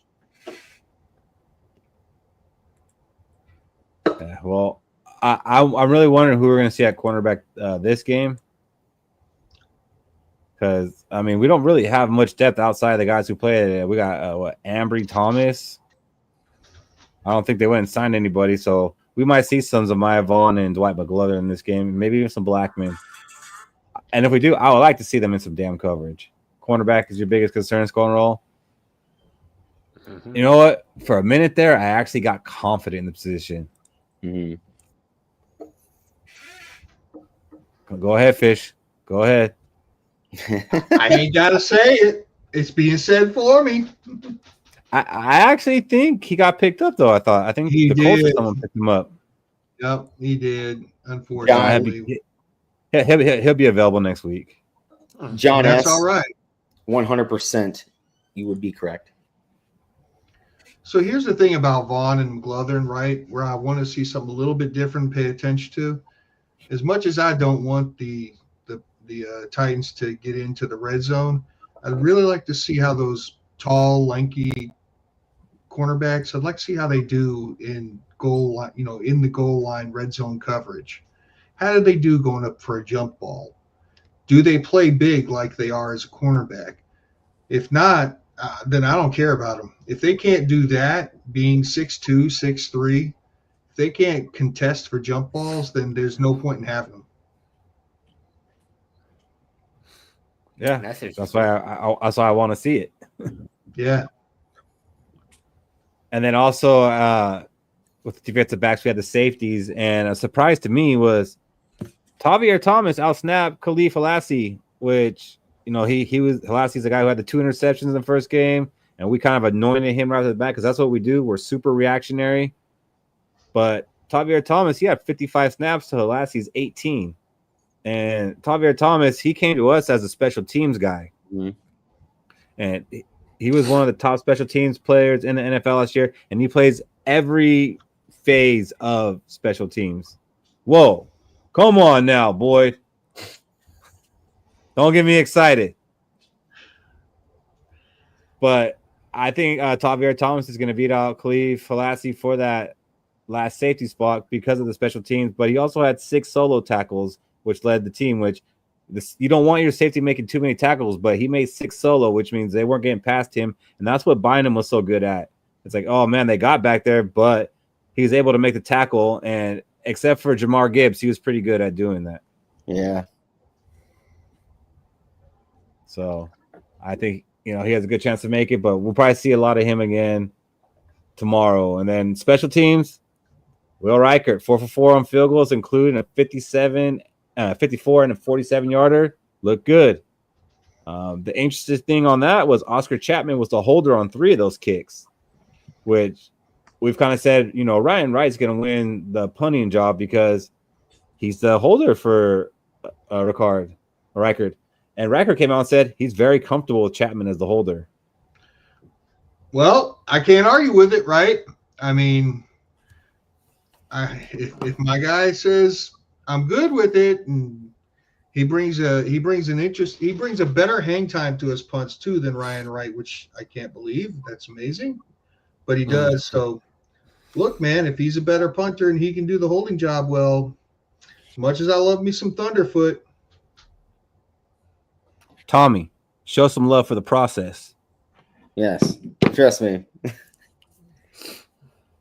So, yeah, it's crazy that Wright may end up a casualty. We end up saving like $1 million if we do that. I thought that Chapman would have a chance coming in because he was a good punter at Auburn, but everyone kind of wrote him off and said, haha, like, yeah, this is just for fun. He's that pathways player. Don't expect anything of it. But he has that banana kick, which is crazy because I could see fumbles for the return man trying to field that thing, which that's a whole new added element. So that might be the biggest thing tomorrow is the punting battle. Yeah. And holding, I want you to watch the punters and tell me what you think. I'm on it. I'm like, be quiet. They're punting. Be quiet. Isn't that crazy to say, or a good thing to say? Hey, the only battle we're all watching is for punter. Like that's a good team. That means you have a good team in place. I wish the cameras would trace the ball in the air so I could see it. Also on special teams, we might have a return man. Can you guys guess who that is? Lucky Felton. Lucky Felton.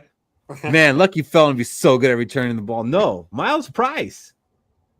And that was a nice kick return from him. I wish he would have housed that one. I'm not gonna lie. I was a little bummed that he didn't have the gas to house it because how often you get that opportunity. So an 81-yard return, I haven't seen that in a while either. Not since Kenny Nwangu, who for some reason we just didn't keep on this team to do that job. Go ahead and tell them, Keith. Tell them how important it is. I've told them enough. I've told everybody enough. But I think Miles Price can come in and he can fill that position. And what's cool about that is I thought Miles Price had a chance, to come in and make the squad as a wide receiver. So I think that just increases his chances of making this team because he can be a returner and he could be a receiver, wide receiver 5, wide receiver 6, whatever. Come in and do that Brandon Powell thing. Come and get his first down. All right, go sit your ass down and wait for the kick. Which, if our defense is any good, it ain't never coming.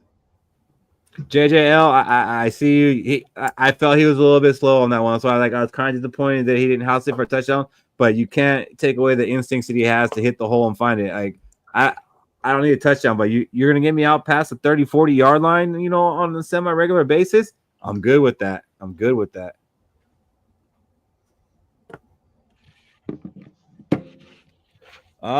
Training camp this week, there wasn't a lot.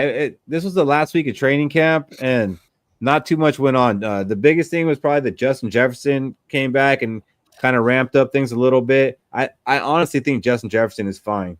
Mm-hmm. I just think they're kind of playing it off, and why risk anything? Why have him out there on 11 on 11s? There's no need for it. There's no need to risk an injury, but I see him out there running routes. He's sprinting. I think he's going to be just fine week 1. I know, Shaq, you're still a little concerned. Hamstrings linger, but I think he's going to be fine. I'm more concerned about some other guys. And that's guys we haven't seen in a while. We haven't seen Harrison Smith in a while. We haven't seen Van Ginkel in a while. Those guys haven't practiced, played in 2-3 weeks. What's going on with that? Have any of you guys heard anything besides? I know Harrison Smith apparently has an illness. I've heard that there's rumors of him having second thoughts about actually coming back. Wow. It could be he practice.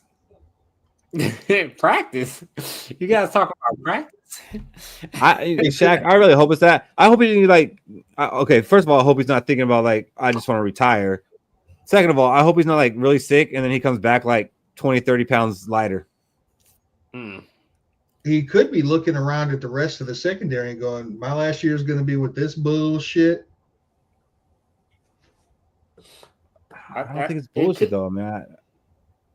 It could be a veteran, but they usually say it, the veteran day off. Yeah. He's probably sending KOC and Kwesi emails on the daily saying, have you signed Asante Samuel Jr. yet? Let me know when. So that's the biggest things that I'm looking out for is what's going on with Gink, what's going on with Harrison Smith. Okuda, his foot is hurt. That could end up turning into something. That might open up a spot for a black man or Zemiah Vaughn to step up in that number 3 role. And maybe Zemiah Vaughn ends up taking Okuda's spot on the roster. What do you think about that, Fish? I feel like I've heard that before. Have you? Yeah, I feel like I've heard that before. It would be crazy. Okay, Fish had a hot take maybe a month ago, maybe even a little longer, saying that Zemiah Vaughn was going to take Okuda's spot on the roster. And if Okuda's injured and Zemiah Vaughn gets put into the 3 spot, he hit on that. And Okuda has an injury history. So, if this is a serious foot injury, he might not even make his 53. Like I said, we are squeezing to get the guys on this roster that we want on this roster. And if you can't play, can't make the club in the tub. Mm-hmm. And When did he get the foot injury? Practice on the same day as Lucky. I almost said it again. The same day as Ty Felton and Jordan Addison got injured. So did Okuda's foot. Damn. What's good about Vaughn is he can play the outside corner. He could play the X or the Y corner position. It's not strictly stuck on the slot corner because we're going to want to move Byron Murphy on that slot corner where he naturally plays. So Okuda could be the odd man out. Norris Vias, what's up, man? Cody, you got a call up tonight? I do have a call it actually, and it's something very new because of what we're looking at for wide receiver.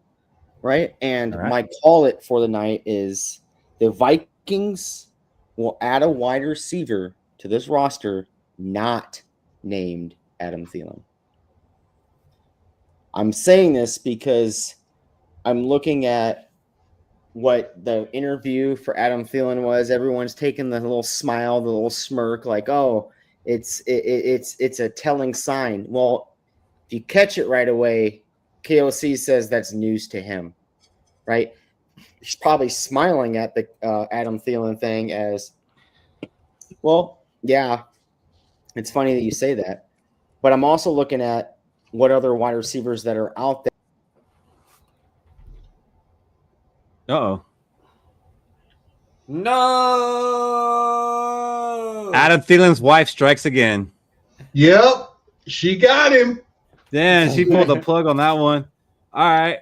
This is well, where let's go ahead Mrs. Bowden pulls off the mask, and it's actually Adam Thielen's wife. Says, "Ha!" Thielen cut him off. His That's computer died. funny. That's funny. That's kind of scary. I'm gonna say no duh that they're gonna add a wide receiver. So let's kick this up a notch. Let's say that they're gonna actually sign a receiver that's gonna be either wide receiver 2 or 3 week 1. Would you buy or sell that, Fish? Oh, shit. He's They're still gonna- there. I'm still back. You're not though. What the hell happened? We can hear you. We can't see you. Step All right. into the light.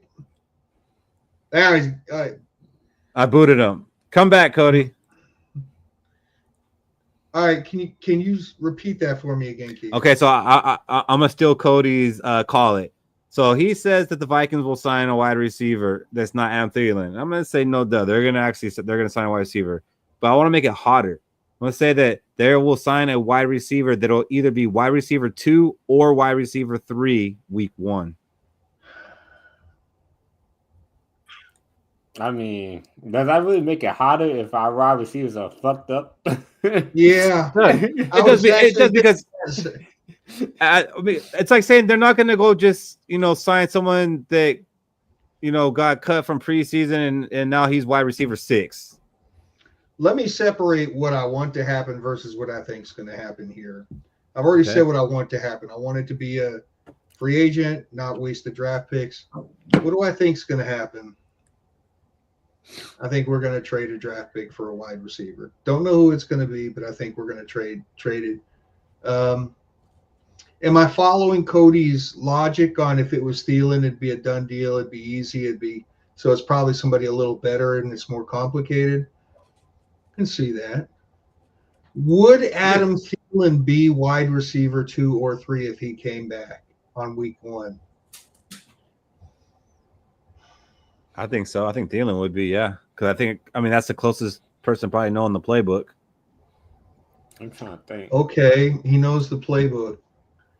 How long has he been gone? 2 years. He don't know the playbook anymore. Look, He's they're gonna- saying Odell Beckham. They're saying Odell Beckham because Odell Beckham knows the system. I mean, he played Okay. KLC. So who? No, Okay, the yeah, he played system- KLC. Yeah, he's been learning the Carolina playbook for 2 years. All right, so Cody says it's not going to be Adam Thielen. Look at Travis's comment. Wow. That's deep. Can I keep going with this Adam Thielen thing real quick? Sure, go ahead. Don't say nothing meaning. I'm not going to see nothing. I might get kicked off the show because I said Adam Thielen not being a Vikings wide receiver. And I want Adam Thielen back so bad. But we already have like the Adam Thielen on the team in Justin Jefferson. He's the guy that runs the routes. He's getting yards of separation. He's clean, crisp route runner. I think we're looking for a guy that's a 9 route wide receiver, someone to take the top off. I honestly think that for us. Like you look at Jordan Addison, he's one of those guys that took the top off. Yes, he does have some good route running speed, but when you saw him run the 9 routes, he's wide open. You saw him run the corner routes, he's wide open. He's taking the top off on defenses. I think Adam Thielen is just a little too slow at 34 years old of age. I think we're looking at a 9 route receiver. I'm not saying it's Tyreek Hill, even though I want it to be Tyreek Hill. It might be a No, you're saying it's Alec Pierce. It might be Alec Pierce. I'm just telling you, he's dude. It takes a top off, right? He's still a young receiver, still on that rookie contract. It could be a guy like that that's going to be cheap, right? And then you can move forward whether or not you can trade him the next year if it's going to affect your salary cap, or you're going to sign a speedster receiver that's going to be cut off of a team following this weekend's games, and it could be. All right. I'm gonna tie this into Fish's hot take. Then I'm gonna buy that we are, and it's gonna be a wide receiver that plays significant downs while Addison's out. He will be one of Fish's 3 wide receivers or 4 wide receivers to get at least 10 catches during that time. Every wide receiver on the 53-man during that suspension. Did you say every? Yeah, I can't take that right. I thought it was 4. I'm buying that we're gonna add a receiver that plays significant time in the games while Addison's out, and probably continues to play significant time once Addison comes back. Mm-hmm. And does before I was thinking that we're not going to sign a wide receiver that's going to kick Jalen Naylor to wide receiver 4 once Addison comes back. No, I forget that. Yeah, we will. We absolutely will. Adam Thielen's been injury prone the past 2 years because of age. We're not going to just sign some guy or trade for a guy to knowing that, hey, he might not make it past week 1. He might not make the whole season as wide receiver 3. It doesn't make sense to trade for a guy like that, in my opinion. Well, I mean, we are trending that way this year, though. Yeah. Have you seen who Kwesi has signed? Yeah. They all got an injury pass. So, Shaq, are you buying or selling that we're bringing in a wide receiver that's going to play some meaningful snaps? Don't say that, T-Bass. Other than Adam Thielen? Mm-hmm. Yep. Honestly, I'm going to go with it's going to be Adam Thielen. I feel like we're going to trade a pick for him. We're probably going to trade like a 6th or a 7th and get Adam Thielen back. And then we're going to have like a good NFL story. Adam Thielen returns. He get a couple yards, touchdowns for us, and we make a deep playoff run. What other way would be a Minnesota Vikings season than an NFC Championship letdown with Adam Thielen coming back? Yeah.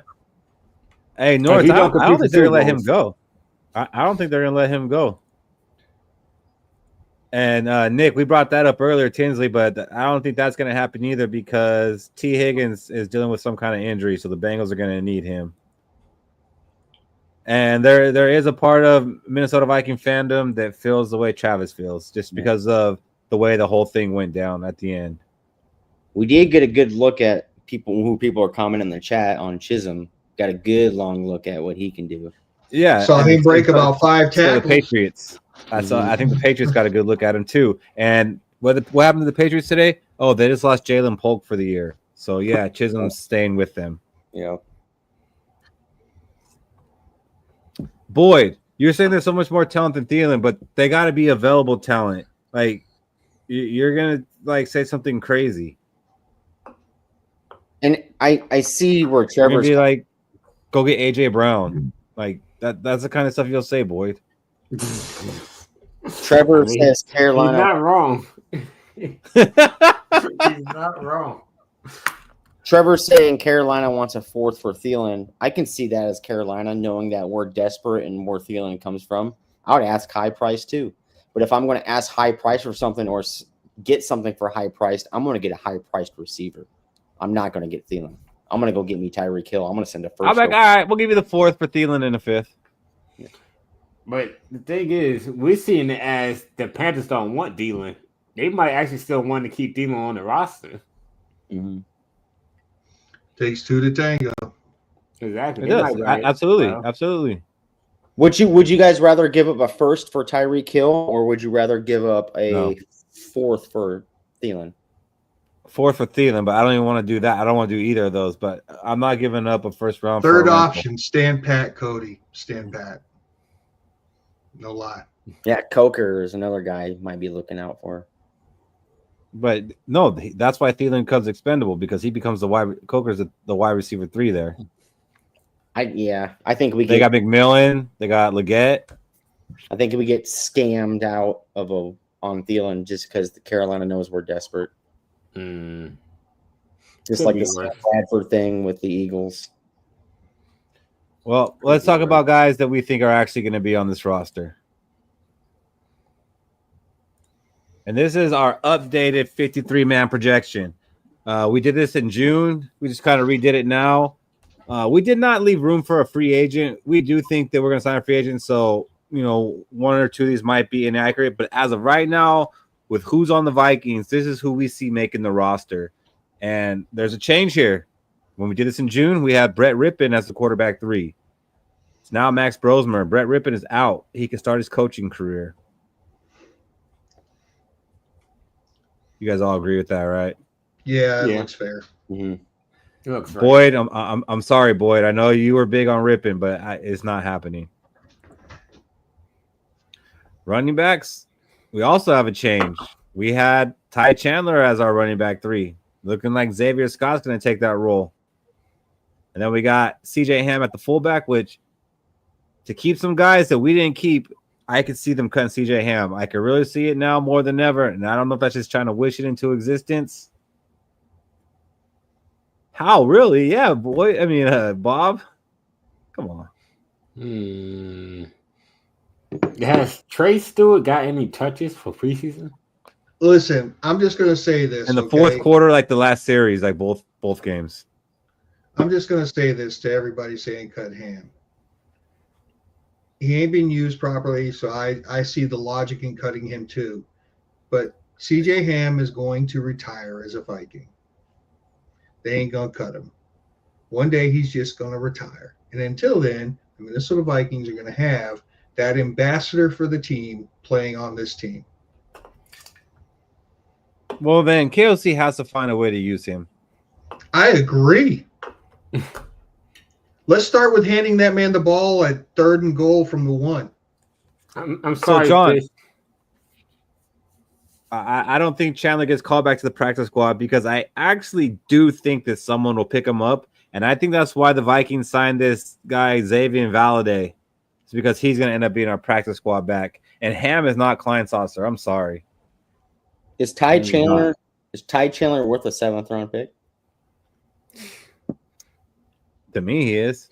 So could you trade Ty Chandler with the efforts of trying to trade for a wide receiver that you very desperately need this year? Probably not. I said for me, he is. I don't know about for any other team. Selling, yes, he's worth a 7th round pick. Buying, I'll wait till he gets cut and signed as a free agent. Because the team does what's best for the player.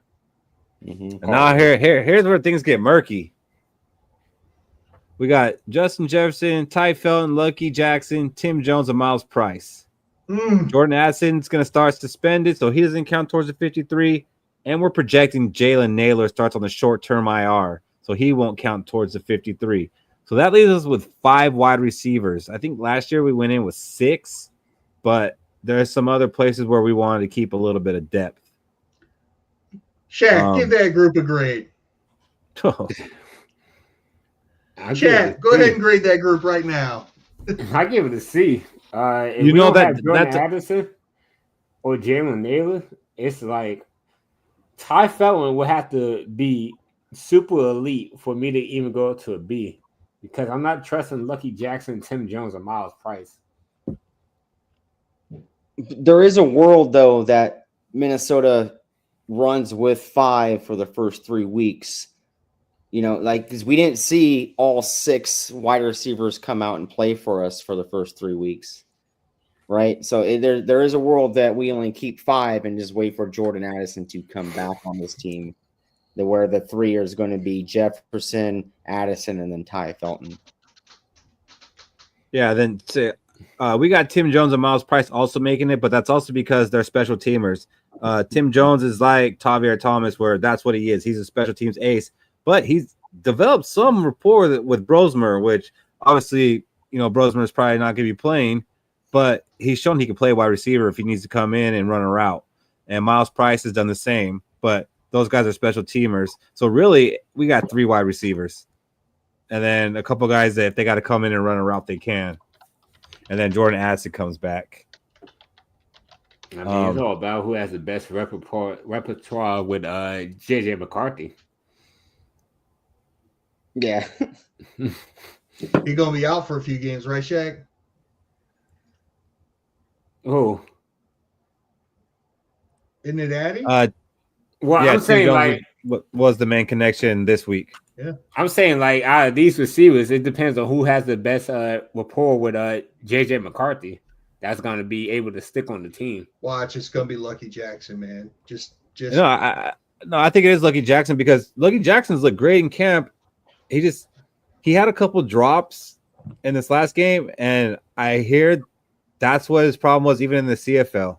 Like he would look great, but in big moments he would have drops. I'm fine with Lucky Jackson making the team. If he's our wide receiver 2, we're screwed. What about Thayer? Didn't he make some nice plays in that preseason game last week? There. No. I think he might have one catch. What was that nice catch towards the sideline on a little corner route? On a little Addison route. Was it Deshaun Jones or was it Thayer Thomas? I think it was Deshaun Jones. Deshaun Jones. I mean, you're adding Deshaun Jones, waiting 3 weeks, and then you're putting him down to the practice squad. Well, right. No, we could definitely add a 6 wide receiver and then cut him once Addison comes back, but we're keeping some depth in other places, which make that hard to do. what are the chances this gets Silas Bolden on the 53? Pretty high. He just had to be a good special teamer. I don't think there's a chance. I'm sorry. And I was big on him. I kind of forced him onto our original 53, and he did nothing but disappoint me since then. He can't play receiver. He just got Fish. This is what. Travis. This is what Fish has been telling us. Mm-hmm. You will. I'm sorry, recency bias and everything. Nah. What if we do go out and we trade for a wide receiver? It's Thielen or a big name. Who we cutting when Addison comes back? One of these bum ass receivers. Is it Lucky Jackson? Honestly, I think it's Lucky Jackson. Lucky Jackson. I mean, this is his 3rd go around with us. He's been in the XFL, UFL, whatever. He's been in the CFL, so like he's had his shots. He's not all of a sudden, a top 3, top 4 wide receiver for a team. He's just not. Like I'm sure he's a great practice squad guy. He challenges your cornerbacks and things like that, but no. And then that's the same thing with Thayer. He's been here for a while, but he's not cracking the roster. I don't think all of a sudden, the light's turning on. Yeah. So I honestly think it would be Lucky Jackson. Here's what we got for tight ends. We got Big Hawk, Josh Oliver, and Ben Urosek, with Gavin Bartholomew going to the IR. Now, you guys could, like I said, you could make an argument for Vanette over Urosek, but I think Urosek not playing last week kind of puts him in the driver's seat for that 3rd spot, which, Cody said many times, that tight end 3 matters for us. We use that tight end 3. Johnny Munt played big downs. You sure it wasn't because TJ Hawkinson was hurt last year? Well, Munt was here for more than 1 year, and he was, played big downs every year he was here. Yeah. John S., that is a great idea. Matter of fact, we are going to revisit this list tomorrow after the game because we will be live after that Titans game tomorrow, guys. So join us for that, and we will go back and revisit this and see, did anybody flash to like, hey, you know what? Maybe they deserve a spot. So that's definitely something we're going to do. Ben Urosek was a top 30 visit, and the Minnesota Vikings love them top 30 visits when it comes to draft time. Hey, yeah. Shaq, before it was Johnny Munt, who was that guy what did he go to? The Jets? Nick Muse? Conklin. No. Conklin was our 3, right? He played pretty well. He played pretty well. I think. Yeah, he's a Charger now, I think. Yeah. So that's what we got at tight end. Not really a sexy position, but big year for Hawkinson coming. And our offensive line, you're going to see we kept 10 here, which is why we only have 5 wide receivers, because we could let Joe Huber go, I guess, and then keep a receiver, or maybe Justin Skol goes because Darisaw can play week 1.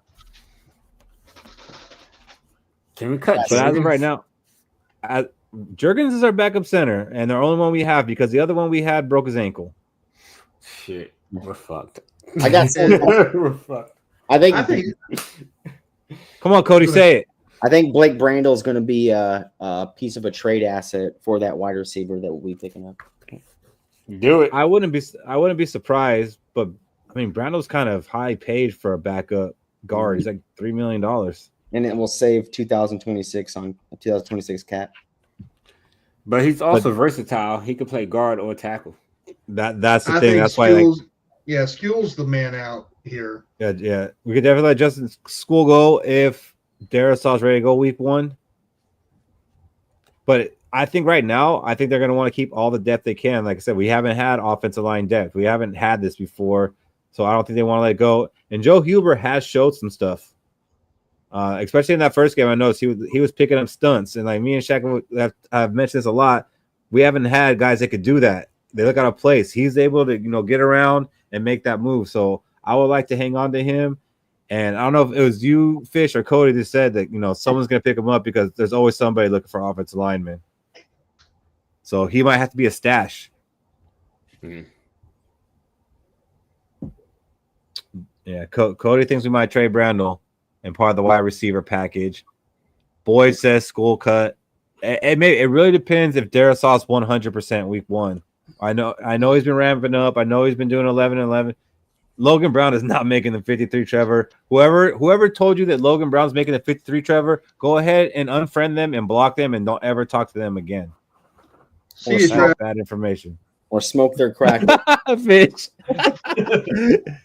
Fish like, that was good, Fish. So just real quick about that, here's why I think Blake Brandel isn't going anywhere. Because from what I've seen, Walter Rouse doing well at left tackle. Who do we have backing up Brian O'Neill? I mean, I figure School's going to be cut. I think Blake Brandel is our backup right tackle. I think he stays. I think School gets cut. I mean, Rouse could be a swing, I guess. Yeah, He really did not look good at right tackle, Keith. If he is, I would not be comfortable with it. Snakes and sparklers. That's more like it, Trevor. That's more like it. Then on the defensive line, we did have a little bit of shakeup here with Harrison Phillips getting out. We had to go back to the drawing board, get him off of here because obviously we had Harrison Phillips on here when we went through this. But for now, we got Jonathan Allen, Javon Hargrave, Jalen Redmond, Tyrion Ingram Dawkins, Levi Drake Rodriguez, ? And Elijah Williams. Out. Flip LDR and Talkie. That's what you're calling, Fish? Yep, flip LDR and Talkie. Now that I see it in front of me. Yep. I mean, I'd be good with that. I don't think Levi's going to play tomorrow, and that's the bummer. I would like to see them both play and get to fight for that spot. I can see Levi ended up on the short-term IR, and then you can slot Talkie in. But I guess tomorrow what to watch for here is let's watch Jonathan Harris and Talkie. So Jonathan Harris, 92. That might be one to watch. But Elijah Williams, man, I think he's making his team against all odds. Dude was a walk-on tryout. Yeah, I think that Kwesi saw our show where we were talking about Elijah Williams is going to be the next Ty McGill, and he's like, "Damn, I can't let that happen to me again. Right? Let that. I better trade. I better trade Harrison Phillips so that way I can make room for this guy to make the team." we think alike, Fish. That's what I was about to say. He's not going to make the same mistake twice, just like his draft. The funny thing is when Elijah Williams had his tryout earlier in the offseason and he made the team, Cody came into our group chat like, "We got him, boys. Elijah Williams, we got our man." Kind of mocking, like, aha, like, who's this guy? who's this guy? He's nobody. It's just a freaking tryout. Like, because we Yeah. wanted a big signing. We were hoping like to get a big impact signing. Like, oh, this is what we get. Hey, man, we might have really got our man. We got our man. So I've got my Jalen Redmond, and Cody has his Elijah Williams. I had no idea who this guy even was. So Bob, he's not technically on IR yet, but he does have a hand injury, and it does sound like it's at least slightly significant. So there's a good chance that he ends up on the short-term IR, so they could make room for other players. Because if he can't play the first couple weeks, you might as well just say he's not playing for the next 4 weeks. All right, we'll see you tomorrow night, HBK. We will be here after the Titans game. Join us. Get in napping before the game. I know I will. That's like my biggest worry too. Is now we're missing Naylor, who is the 9-route receiver on this team. Even if Addison comes back, who's the 9-route receiver? Like, who is going to be the one taking off? It might be Tim Jones. Yeah, it could be Tim Jones. I mean, he's a gunner. I mean, can Ty Felton take the wheels off? I mean, college would look like he could. So we'll see. We'll see. No surprises here. Gennard, Van Ginkel, Dallas Turner, Gabriel Murphy, and Bo Richter out. Tyler Batty, I'm sorry. Tyler Batty is out, Trevor. And Chaz Chambliss, which I had hope for him for about a week.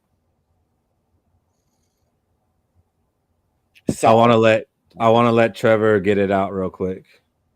Because I know he's big on Batty.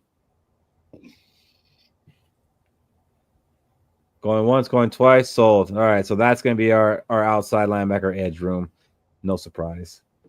Inside, no real surprise here either. Blake Cashman, Ivan Pace Jr., Eric Wilson, and Kobe King. We didn't really bring in anybody to challenge Kobe King, so I think they're going to let him develop.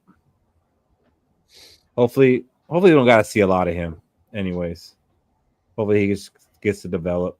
Best edge room in the league? I agree, Tommy. I would say Texans have a better one. Hey, Keith, are we only keeping 3 inside linebackers? That's yes. Okay.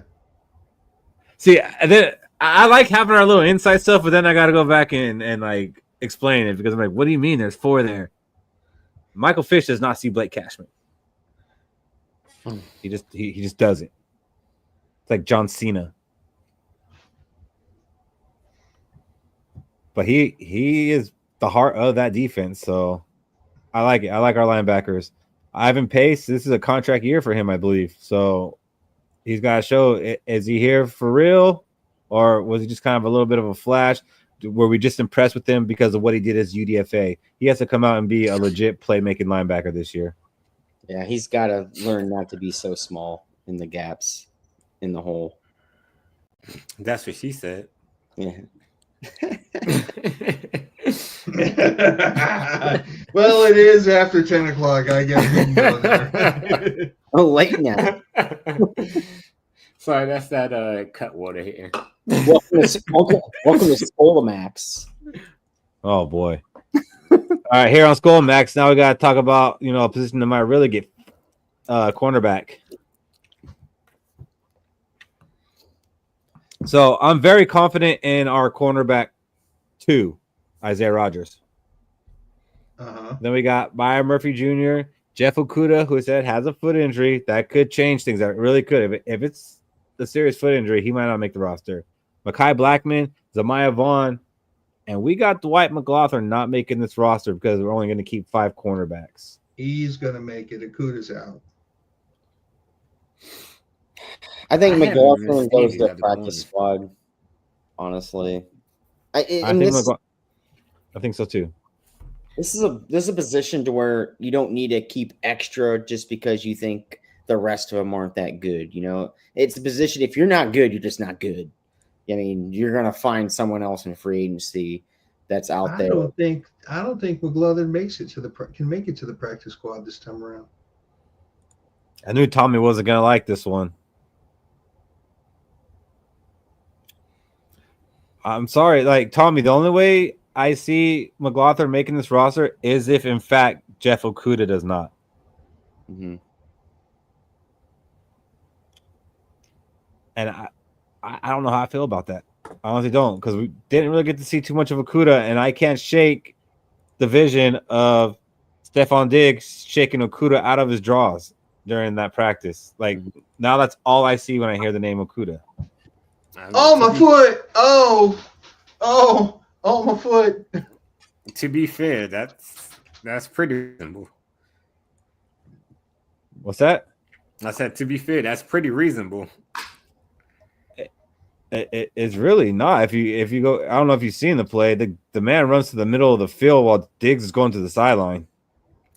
I mean, Diggs is a pretty good route runner still. Yeah, no, I can see you getting juked and maybe slipping up, but he ran to the middle of the field. I was like, oh, it was a zone. That was a zone. He's just getting to it. Then I see it zoomed out. I was like, oh fuck, no, he got. That was 5 yards away from the sideline.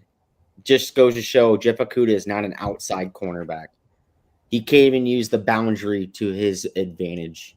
He decides to use the whole field. No, not an outside corner. Jeff Okudah can go. So Tommy and Trevor aren't having it. They're saying Dwight McLaughlin's making it. We will see. He will need a good showing tomorrow, because in the 2 preseason games I haven't seen him do anything impressive. Hasn't impressed me at all. Not in the pass, not in the run, not tackling. I've seen him miss tackles.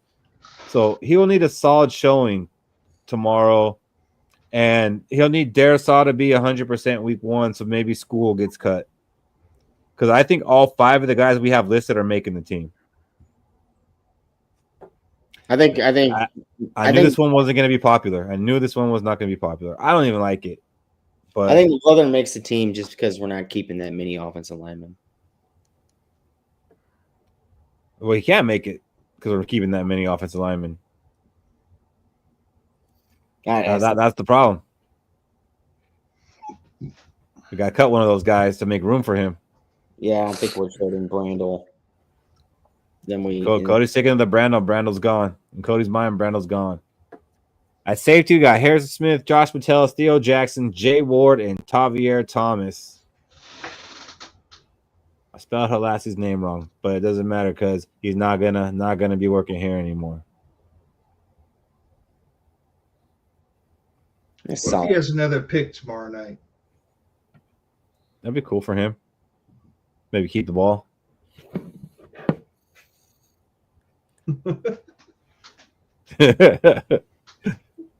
Nice little memento.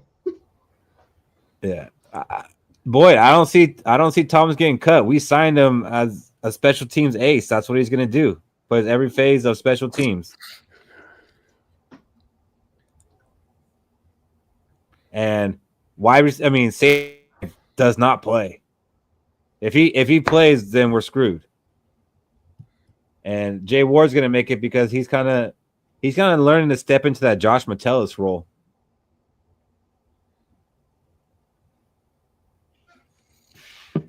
T-Bass, Ward was really good in college, and he did the Metellus thing in college at LSU, where he played many different positions, and I think they're trying to groom him to do that same thing here.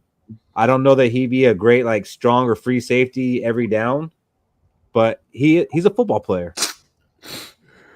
Just another player that is working not in favor of Jeff Okudah. I will be surprised if Jeff Okudah gets cut. I will be. I would be too. If he stays, I don't think he gets more than 20% of the snaps. Just because you can move Byron Murphy to the inside, and you're going to need an outside corner, and Jeff Okudah is not it. You can move Jay Ward down. You can move Josh Metellus down. You can move Harrison Smith down. There's just so many things you could do at that slot corner with the players that we have on the team that Jeff Okudah is just stagnant at that position. So Tommy was rocking with us until we got to the defensive backs. Yeah, I feel you. It's all good. Tommy was feeling the vibe, and then record scratch. Wow, you still did it.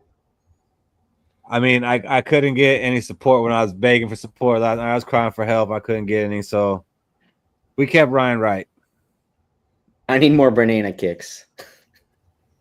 I wanted to put Oscar Chapman in there. Just, our time zone difference sometimes makes it hard to get the support. If Oscar Chapman causes a fumble on a punt this game tomorrow night, flip that shit. Yeah, I have no problem with that, Trevor. I'm totally fine with Chapman taking Wright's position. I mean, it's really a coin flip right now. The difference is Chapman is cheaper and Chapman has more in his arsenal. I think Ryan Wright, we really liked him that first season. He was booming kicks. We haven't seen that in a while, but he really hasn't been that. His biggest asset has been being the holder for Reichert, and Reichert came out and said he's comfortable with Chapman. So honestly, flip a coin. Right, he's more hot dog. So this is what we're looking at for the 53.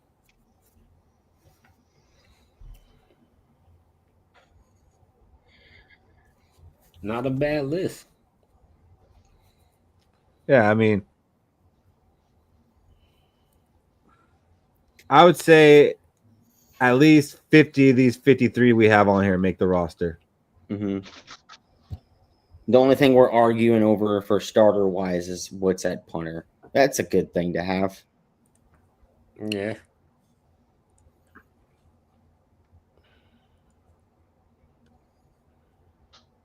All right. Chapman over right hang time.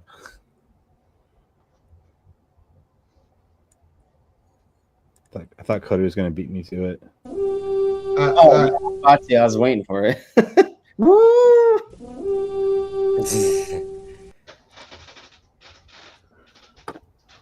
All right, so that was our 53, and we will be revisiting that tomorrow after the game to see if anybody changed their mind.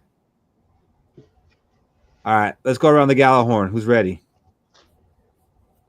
All right, Mike Fish, go for it. When the Vikings win the Super Bowl this year, what's the first thing you're going to buy? Oh, boy. Crack? Yeah. I'm going to try it out. Shaq's going to be like celebrating Super Bowl wins. Like, Shaq, we didn't even go to the playoffs. Nah, we did. We just won. That's a good question. Shit.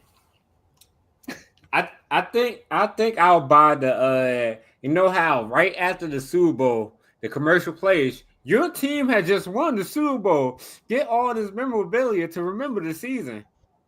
I'm gonna buy like 2 of those.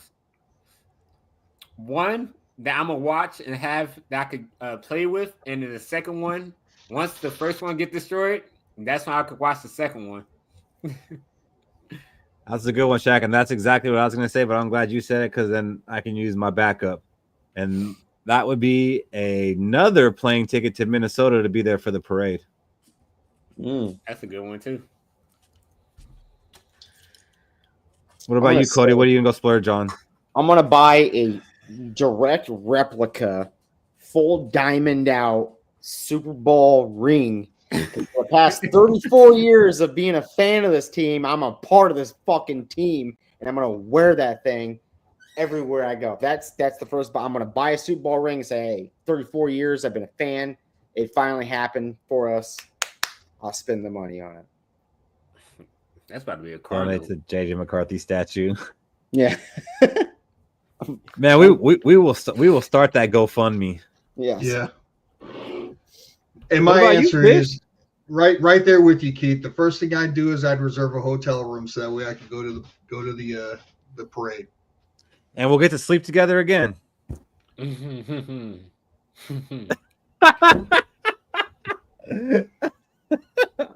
Let's go, Max. Skol, Max. It is after 10 o'clock, right?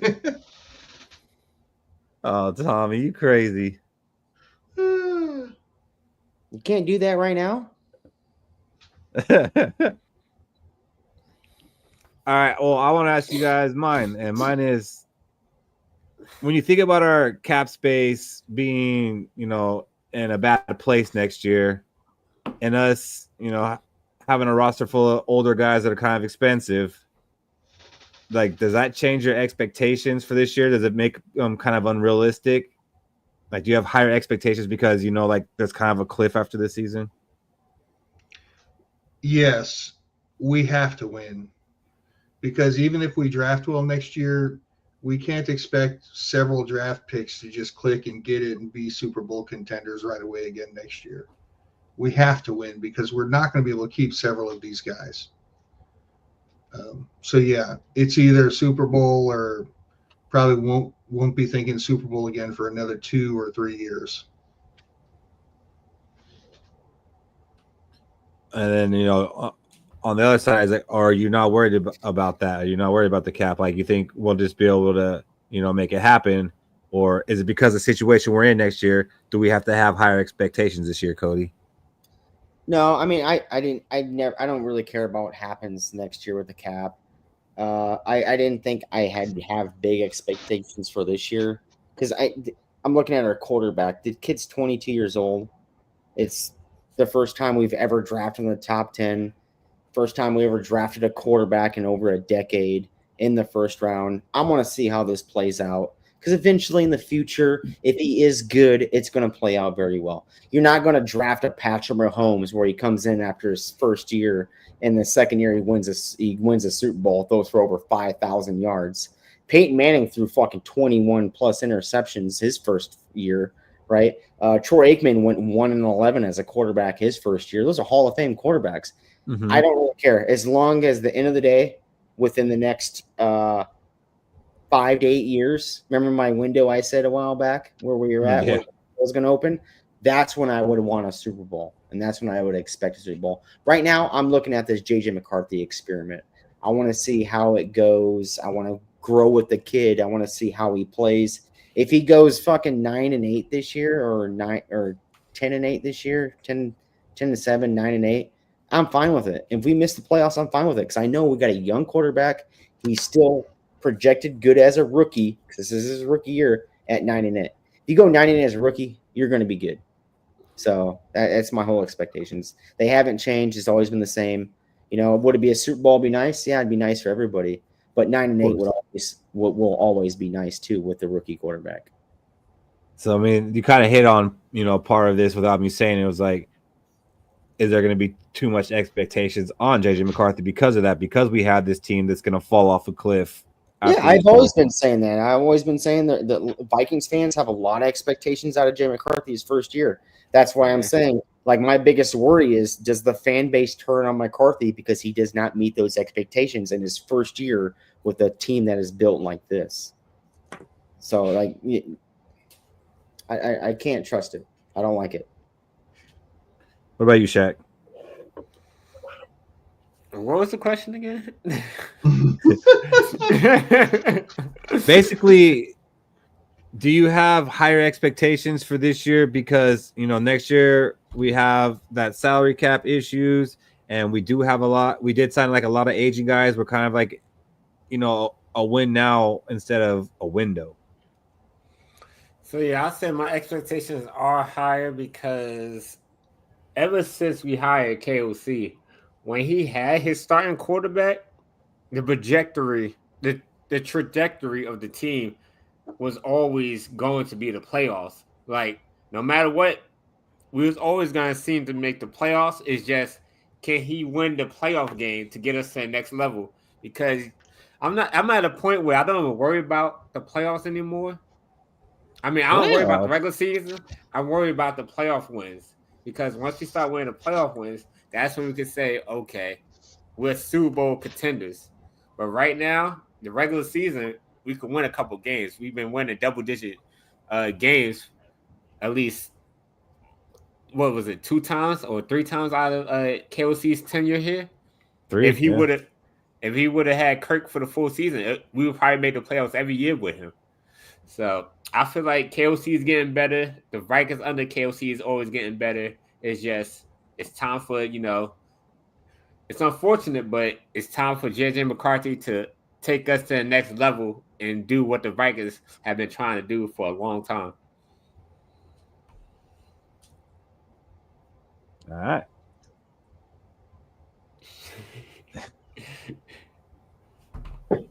You got a Gallahorn question for us, Shaq? Yeah, so my Gallahorn question is, where do you think the Minnesota Vikings offense will rank when it comes down to top offenses for the 2025-2026 season.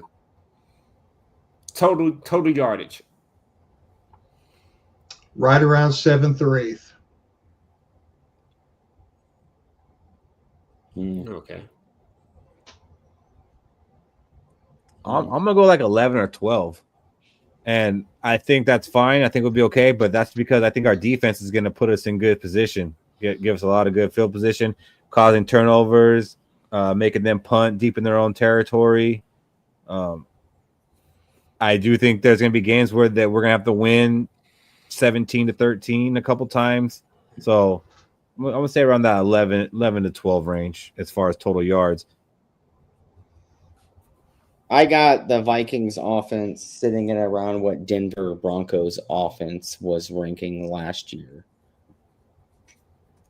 I think the defense is going to hold this team together this year.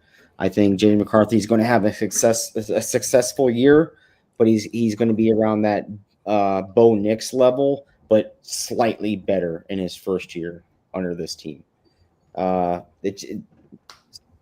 I'm going to say 15th, middle of the road. I think because he still has lots to learn. He's still 22 years old. He's not this kid coming in at 24 to 26 years old in the league.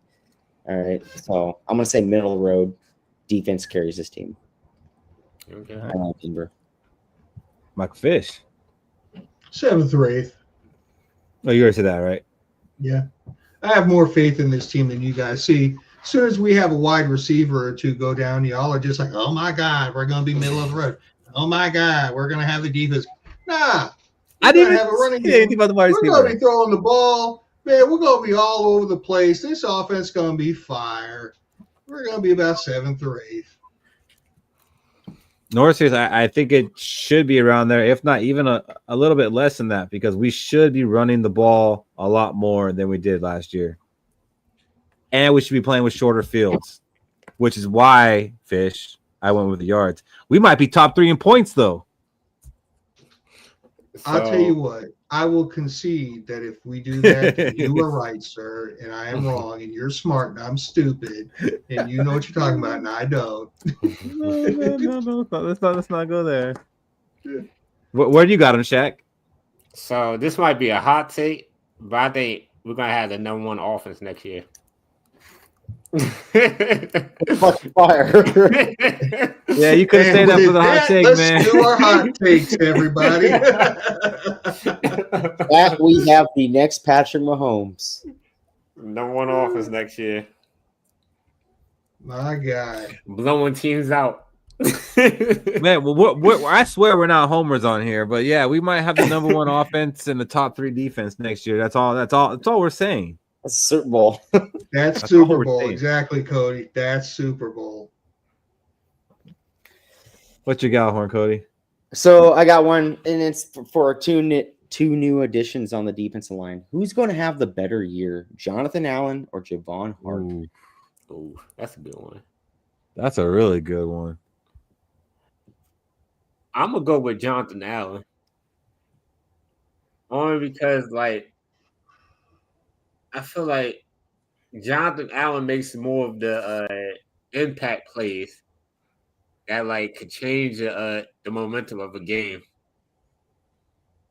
Javon Hargrave get the pressures and sacks, but I feel like Jonathan Allen get more of the impact plays when you need them most. See, what you said right now is why I'm gonna go with Javon Hargrave, because I think he's gonna have more sacks, and that's what we're gonna notice. It depends how technical you want to get with who has the better season, but I think he's going to have more sacks, and that's going to lead to more game-changing plays. So I'm going to go with Javon Hargrave. All right, I'm going to say Javon Hargrave too, because Jonathan Allen with those impact plays. Why did Jonathan Allen have so many impact plays the last couple of years? Because the double teams were rotating over to one Deron Payne.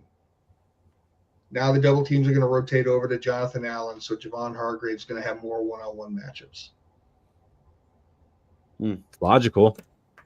It's logical. I like Javon Hargrave a lot, the Gravedigger, the nickname. But I'm going to go with Jonathan Allen with Shaq, just because I saw what he did to the Lions in that playoff game, and we play the Lions once a year. And I think he is Gibbs's kryptonite. All right, Gibbs is the strongest player in the I pray you're right. I think, in my opinion, I think it goes best players in the NFC North. It goes Justin Jefferson, Gibbs. Like, we all laughed about Gibbs getting picked that high. He got picked high, and he was meant to get picked high. It goes Justin Jefferson, Gibbs in the NFC North. We finally got a kryptonite for Gibbs to try to fight it, just like they had a kryptonite for our Justin Jefferson last year to fight JJ. I think Jonathan Allen's going to have the bigger year, and it's going to show up during the Lions games. All right. Side note, Cody, what's your ADP for Jahmyr Gibbs? Shit. Jahmyr Gibbs is on there at around 4. I'm picking him. You would at 4? At 4, I would pick him. I have 4 in the draft I'm talking about. So yeah, I'm kind of thinking, you know, and I think it works for me either way, because part of me is like, I want to take him because like that's gonna be mad points, and they just changed it to a PPR 11, league, fantasy football, right on cue. They just changed it to PPR, so like that's a good one. But like if I draft him, he's gonna end up getting hurt. But then it's like, imagine if I didn't have my nap today and I almost did. That works for the Vikings. That actually works for the Vikings. Right, I was just about to say that, Keith. The only problem with that is if he gets hurt. And I feel like there's a high chance he might get hurt this year. It's a running back. You're picking him higher than wide receivers. You're picking running backs early and within the top 5. Boy, do you want to start talking about auction leagues? Fish, don't mind us for a second. No, yeah, I've done some auction leagues. Boyd, you can hit me up offline about that. But right now, what we need to do, let's go ahead and get into our hot takes. 100%. Let me change this banner. Let me get to my hot take. I might actually clip this one. You haven't been clipping them? Here and there. I mean, I got them all saved, but yeah. Who's ready? I'm ready because it's a pipe dream. It's a hot take. It's the hottest of hot takes. Tyreek Hill will be a Minnesota Viking by Saturday. In lava, we're just spitting it out. The hottest fucking nitro chip you ever ate. Tyreek Hill will be a Minnesota Viking by Saturday. Hot take, hot. That's super hot, so hot, and I hate that you're gonna make me now. If I'm gonna clip it, I gotta do it before Saturday, and I work tomorrow. It's getting late. Damn. All right. Tyreek Hill, a Viking by Saturday. That's crazy. Fish, go ahead and follow that one up. I'm going medium salsa tonight, guys. No, he's not. The Minnesota Vikings will have a sub 500 home record this season and will still win 11 to 12 games and win the division.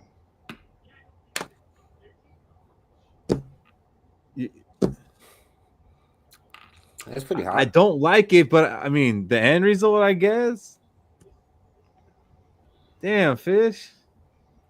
That's depressing. Don't we have more home games this year than road games? Yeah, we got 9, so we're going to lose 5. Is one of them going to be week 2? You better not be.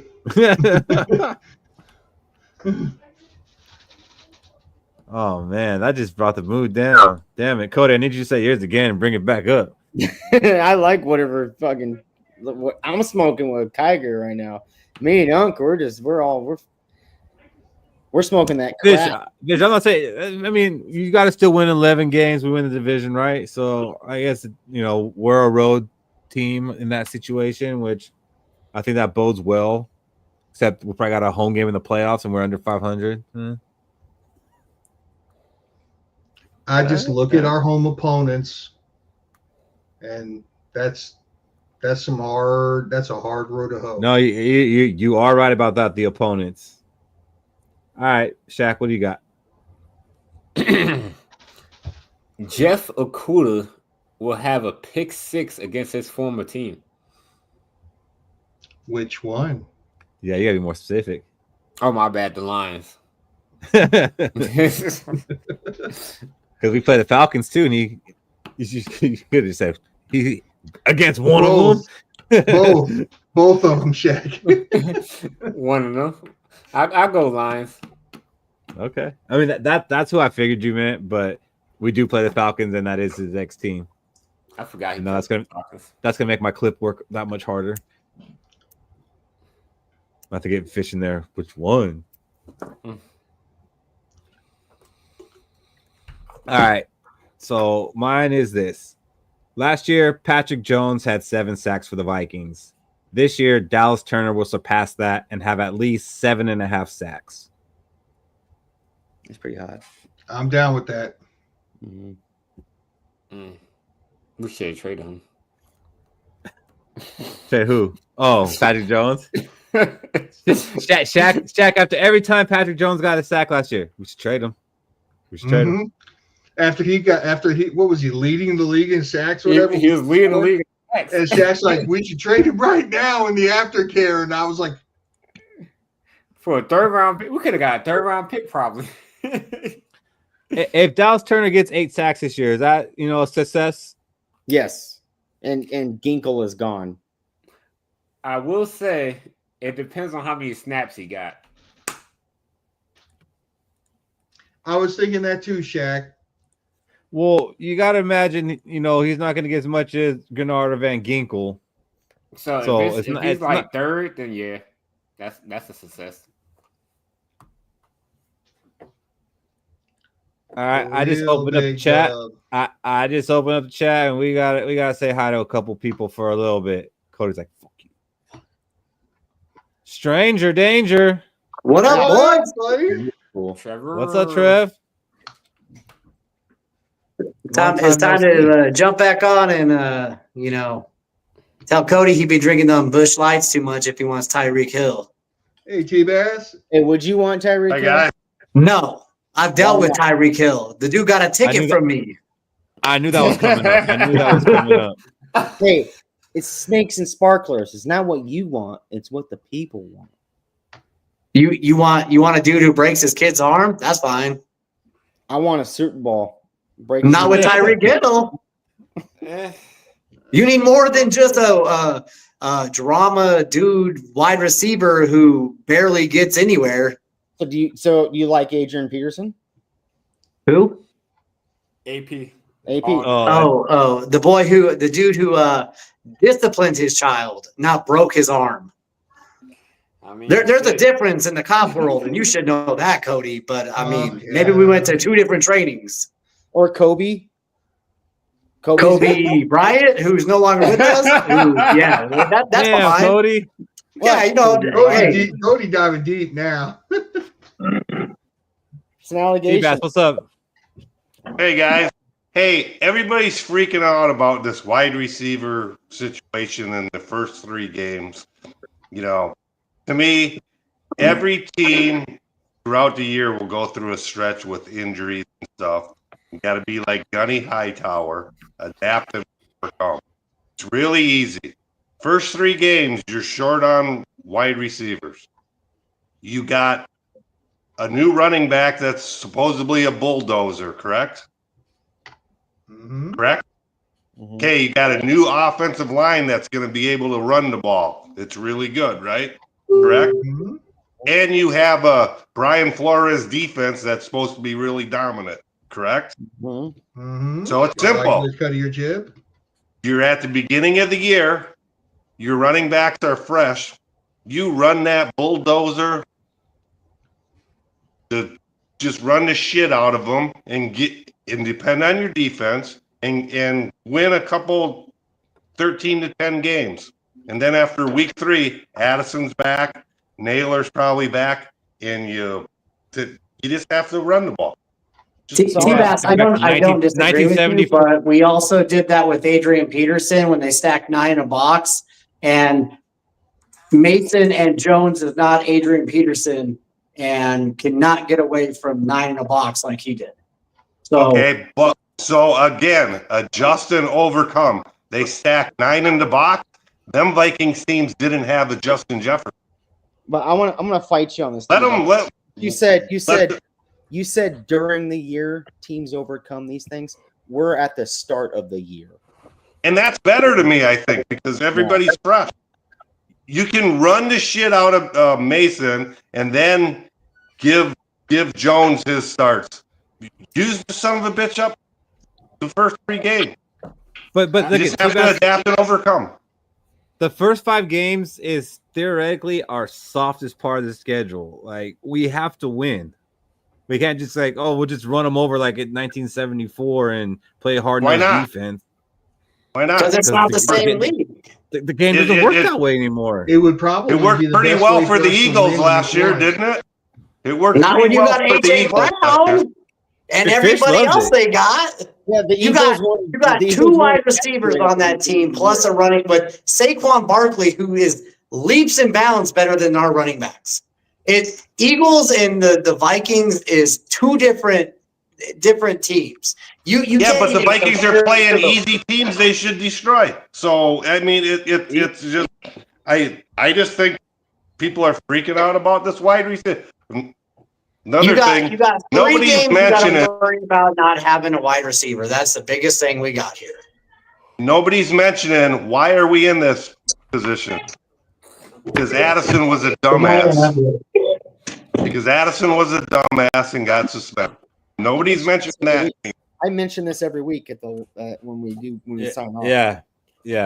Well, Cody does say that every week, and we have talked about it. You know, it's a dead horse.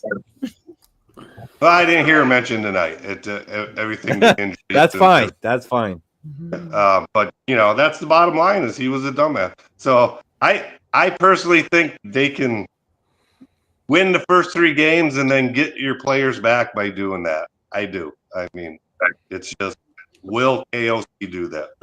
And like you said, that's the real question mark, T-Bass.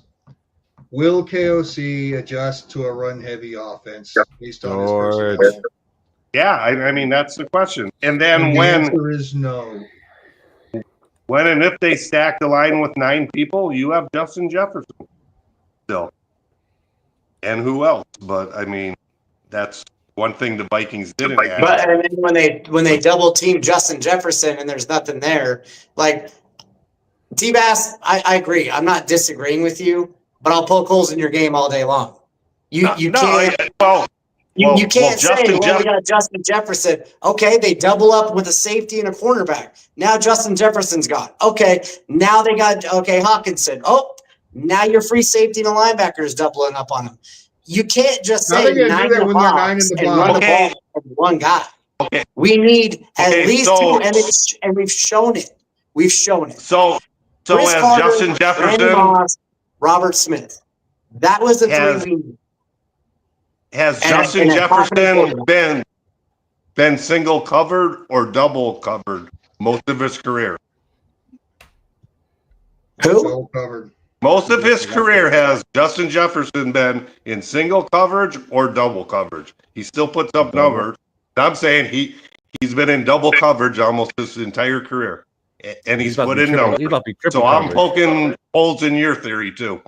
Pull your number when we have Addison and Hawkinson and Jones and everybody else. Pull your number against the double coverage against those, and then come back and talk to me, because I'm going to tell you right now. Look, yes, you're right on the Justin Jefferson being double coverage, but you're wrong in the fact of the numbers that he puts up. Let's look at Packers games when he's under 100 yards. Let's look at the games, the Bills games. He actually wasn't double coverage because they had faith in him.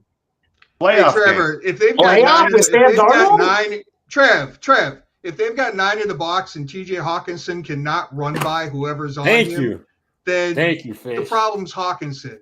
Anybody else. That's why it's going to fall on the tight end position. But no one's going to. Who has faith in that right now? I kind of have faith in TJ Hawkinson. I got faith in TJ Hawkinson. He's got to bring the faith back. Last year, I mean, he was not the TJ that we've seen. 9 in the box. He was getting stronger towards the end of the year. He's going to be just agreed, Fish, and I'm not disagreeing with that. But he's got to bring it back to the what he was before. Yeah. Hey, watch your mouth. But you're going to be under arrested. Under arrested. Norris doesn't even see a salary that guy see anymore, bro. So it don't even matter. Don't got to be a cop when you got that cybersecurity making that fucking 6-figure, and I sit in front of a computer all day. Shaq about to know about it because he about to get trained up. Yes, sir. Is there any concern with trading a team leader and a team captain this late in the preseason? Nope, because they're getting so much for it. I mean, we have so many players that could be a captain on this team. Like, I don't know, was Grenard a captain last year? I think so. I don't think so. CJ Ham's still a team captain, baby. We still got him. Like, there's so many players who could just make a captain. Like, you got Harrison Smith, Byron Murphy could become a captain. Yeah, but I mean, maybe he was, stuff that's not talked about. Maybe, but they haven't even announced that they're team captains for the year yet, so we don't even know if Phillips would have been one. Well, last year he was, right? Last year he was. But last year he wasn't So was Sam Darnold. second, third stringer. You know what I mean? Like, the problem is he had too much depth in front of him, and when that's a piece that you can get rid of for money. No. You can find, and I'm not saying that yet. I'm just saying, you think there'll be any later, Norris, kind of problems for leadership? I guess you guys are saying no. There's not going to be a void in the locker room for leadership. I don't think so. I think we got a lot of leadership in that locker room. There's a talk really good locker room. Those team rooms. There's a talk after that stuff happens, way before a trade even tries to go down. Yeah, I mean, but I think that's why they keep Ham still, because there's something about his leadership quality that, like I told Keith, the Vikings see Ham like they saw Jimmy K. He ain't the same. I'm not saying he's the same, but the Vikings love Ham just like they love the Nordic Jimmy Kleinsasser. But Kleinsasser did stuff. He did. I'm not disagreeing, but I'm saying, and I'm not saying Ham can't do stuff. He just is not afforded that opportunity. Ham might do stuff behind the scenes that we don't hear about in the locker room. Yeah, and that's the thing. I'm not disagreeing with Keith at all. But Minnesota loves that man because of his story. 53 men. Yeah. Well, it's just a good thing we don't have the Twins ownership as the Vikings, or they'd all be gone. I mean, that might have been Phillips' best attribute. Peyton Man of the year. So if they make a trade for a big player like Hill, they're definitely all in this year for a Super Bowl to me. Because you bring in Hill, he's still got what, two years on his contract? Only 1 year. Trevor's like, I'll cancel my Sunday ticket. They bring in Hill. Only 1 year. I would rather Scary Terry over fucking Hill. He's too much trauma. Only 1 year of Hill. That will be on every single aftercare if we trade for Hill. Only 1 year. I'm just saying that's a clear sign that either they're all in to win a Super Bowl, or they might just have tremendous pressure to win a playoff game this year. I think he has tremendous pressure to win a playoff game. You sign not the Super Bowl, but a playoff game. You trade for Hill, you're going to use him for 1 year because only 1 year of his contract is guaranteed. That second year isn't guaranteed. So now he becomes more of a trade asset for your team also. Yeah, or you keep him and Madison's gone. No, I'm just saying it would be one of the two. I'm not saying that's going to happen. I'm just saying you can't keep Addison and I think if they go that, but if they go that route, they go Scary Terry because he's had 4 straight 1,000-yard seasons. We just don't have the money for Scary Terry in 2026. Oh, I don't disagree with you. I mean, I think that's the big thing is I think if they're going to make that trade, they cut him to make room. They sign him for the year. They see what they got in him in the year. If he balls out, I mean, you might get a second, third round pick for Scary Terry. Oh, I mean, that's a big gamble to make on a one dude for 1 year. Mm-hmm. Keith, you kind of like laughed at me, but I asked about KJ Osborne. You know, the Thielen thing is he knows the offense. So does Osborne. You can get him cheap. I don't know. You could probably get him for a 7th round pick. You could probably get him for free because he's going to be cut by Washington coming up. So you can get him for free. The thing is, Thielen went to Carolina, and he's been productive for Carolina. Yes, he's had an injury, but he's still been productive. Like, his per game is on par with what it was in Minnesota. KJ Osborne hasn't done a damn thing outside of the Vikings. And Kirk Cousins ain't here anymore. That's who he was successful with. And there's Rappaport between Thielen and McCarthy right now. Yep. From the offseason work. Because he goes and trains with them in the summer. Mm-hmm. Yeah. So it would be like Sidney Rice and Brett Favre. Even when Osborne was here, he was 2 great games and then nothing. Yeah. Like a lot of 3 receivers do. I'm not saying That's true. Come in and he's going to be a 2. Just a replacement 3 for a while. I just don't think that KJ Osborne is much of an upgrade over what we have. Like, if KJ Osborne is what we're going for, I'd rather just see what the guys we have. We just need 6 yards. I'd rather just run the ball 40 times, T-Bass. Yeah. I'd rather too. Old school. Old school the first 3 games. Let's get that cloud of dust going. Old school I think Felton's faster and has better hands than Osborne. Oh, yeah. Yeah. So I was talking to a scout. I was really, really high on Felton. And this guy told me he was at the first practice of Senior Bowl, and all he was doing was dropping balls, and then he had to leave. But his buddy scout said Felton never got better. And then after I seen that, I'm hearing a lot about drops in practice and stuff. Hopefully he can overcome it. But I kind of soured on him a little bit. And I was real high on him. So me too. Buddy. You should stay there. You should stay there. He's going to be fine. Well, I hope so. But he's got to work some things out, I think.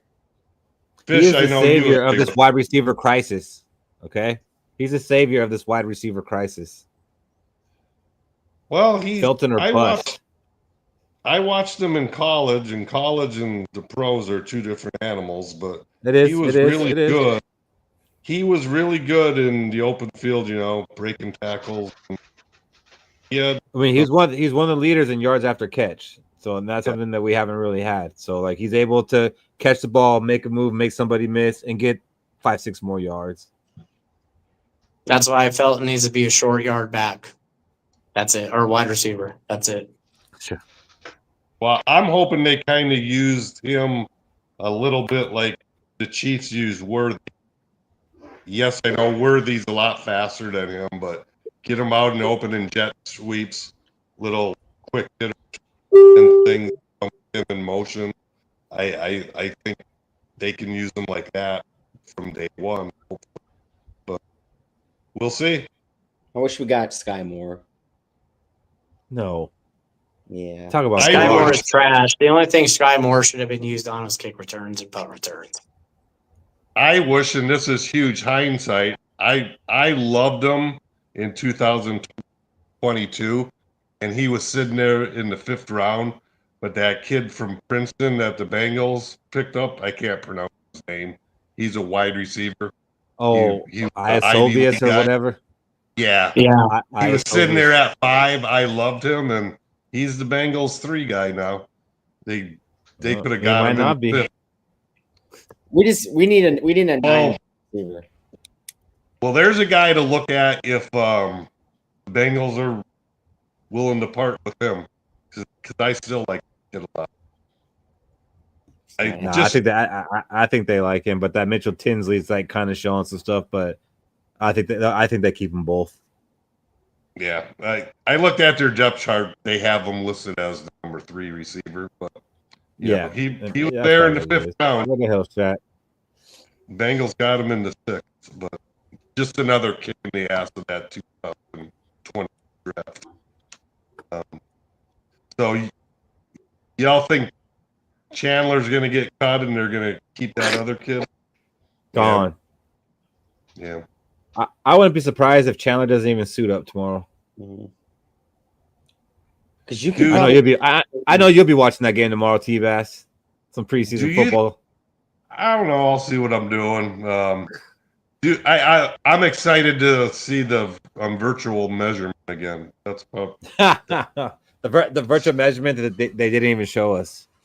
I bet you can get the same production. Trust us, we did it. Do you guys think Phillips was maybe traded because he was the only guy that the Vikings were willing to part with that teams would actually trade for? Yeah. Probably. I mean, this motherfucker got Uber Eats. It's freaking midnight 30, Shaq. Shaq needs Taco Bell, guys. Leave him alone. He needs a quesadilla and chicken.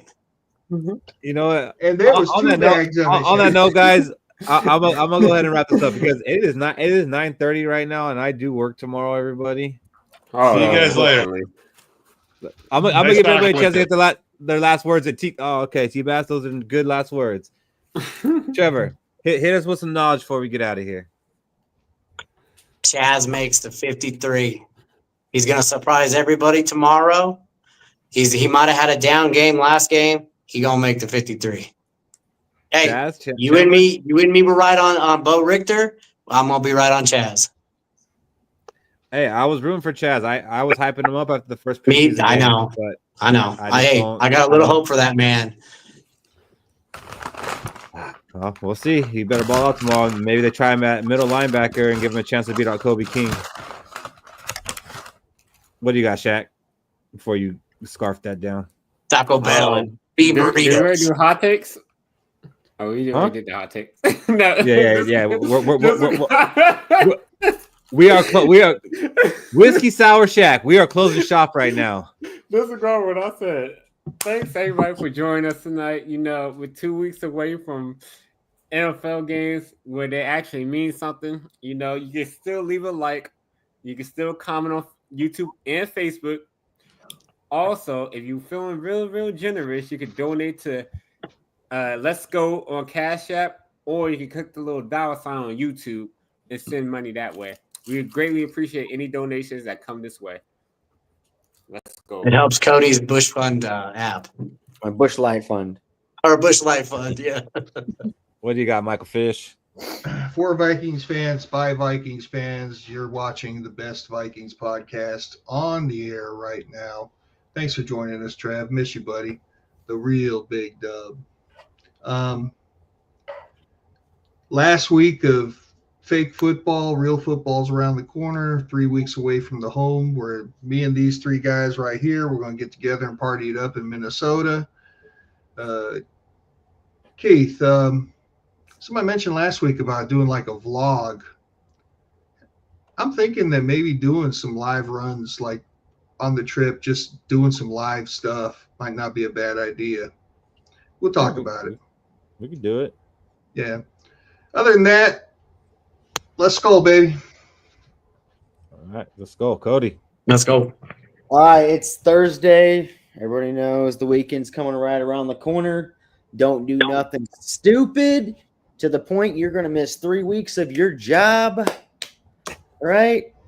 If you got going out on the night and you're going to get super hammered drunk or just drinking it all, make sure you have a plan. Call an Uber. Don't get caught up in an airport somewhere. Other than that, always be good or be good at it. Let's go. All right. Thank you for everybody who joined us. We will be live again in less than 24 hours. So join us after that Vikings and Titans game for a little bit of aftercare. You know, we're going to keep these guys up because it's Friday night and you ain't got shit to do. Fish got to work the next day, but I don't care. All right. We'll see you guys tomorrow. Let's go. Let's go.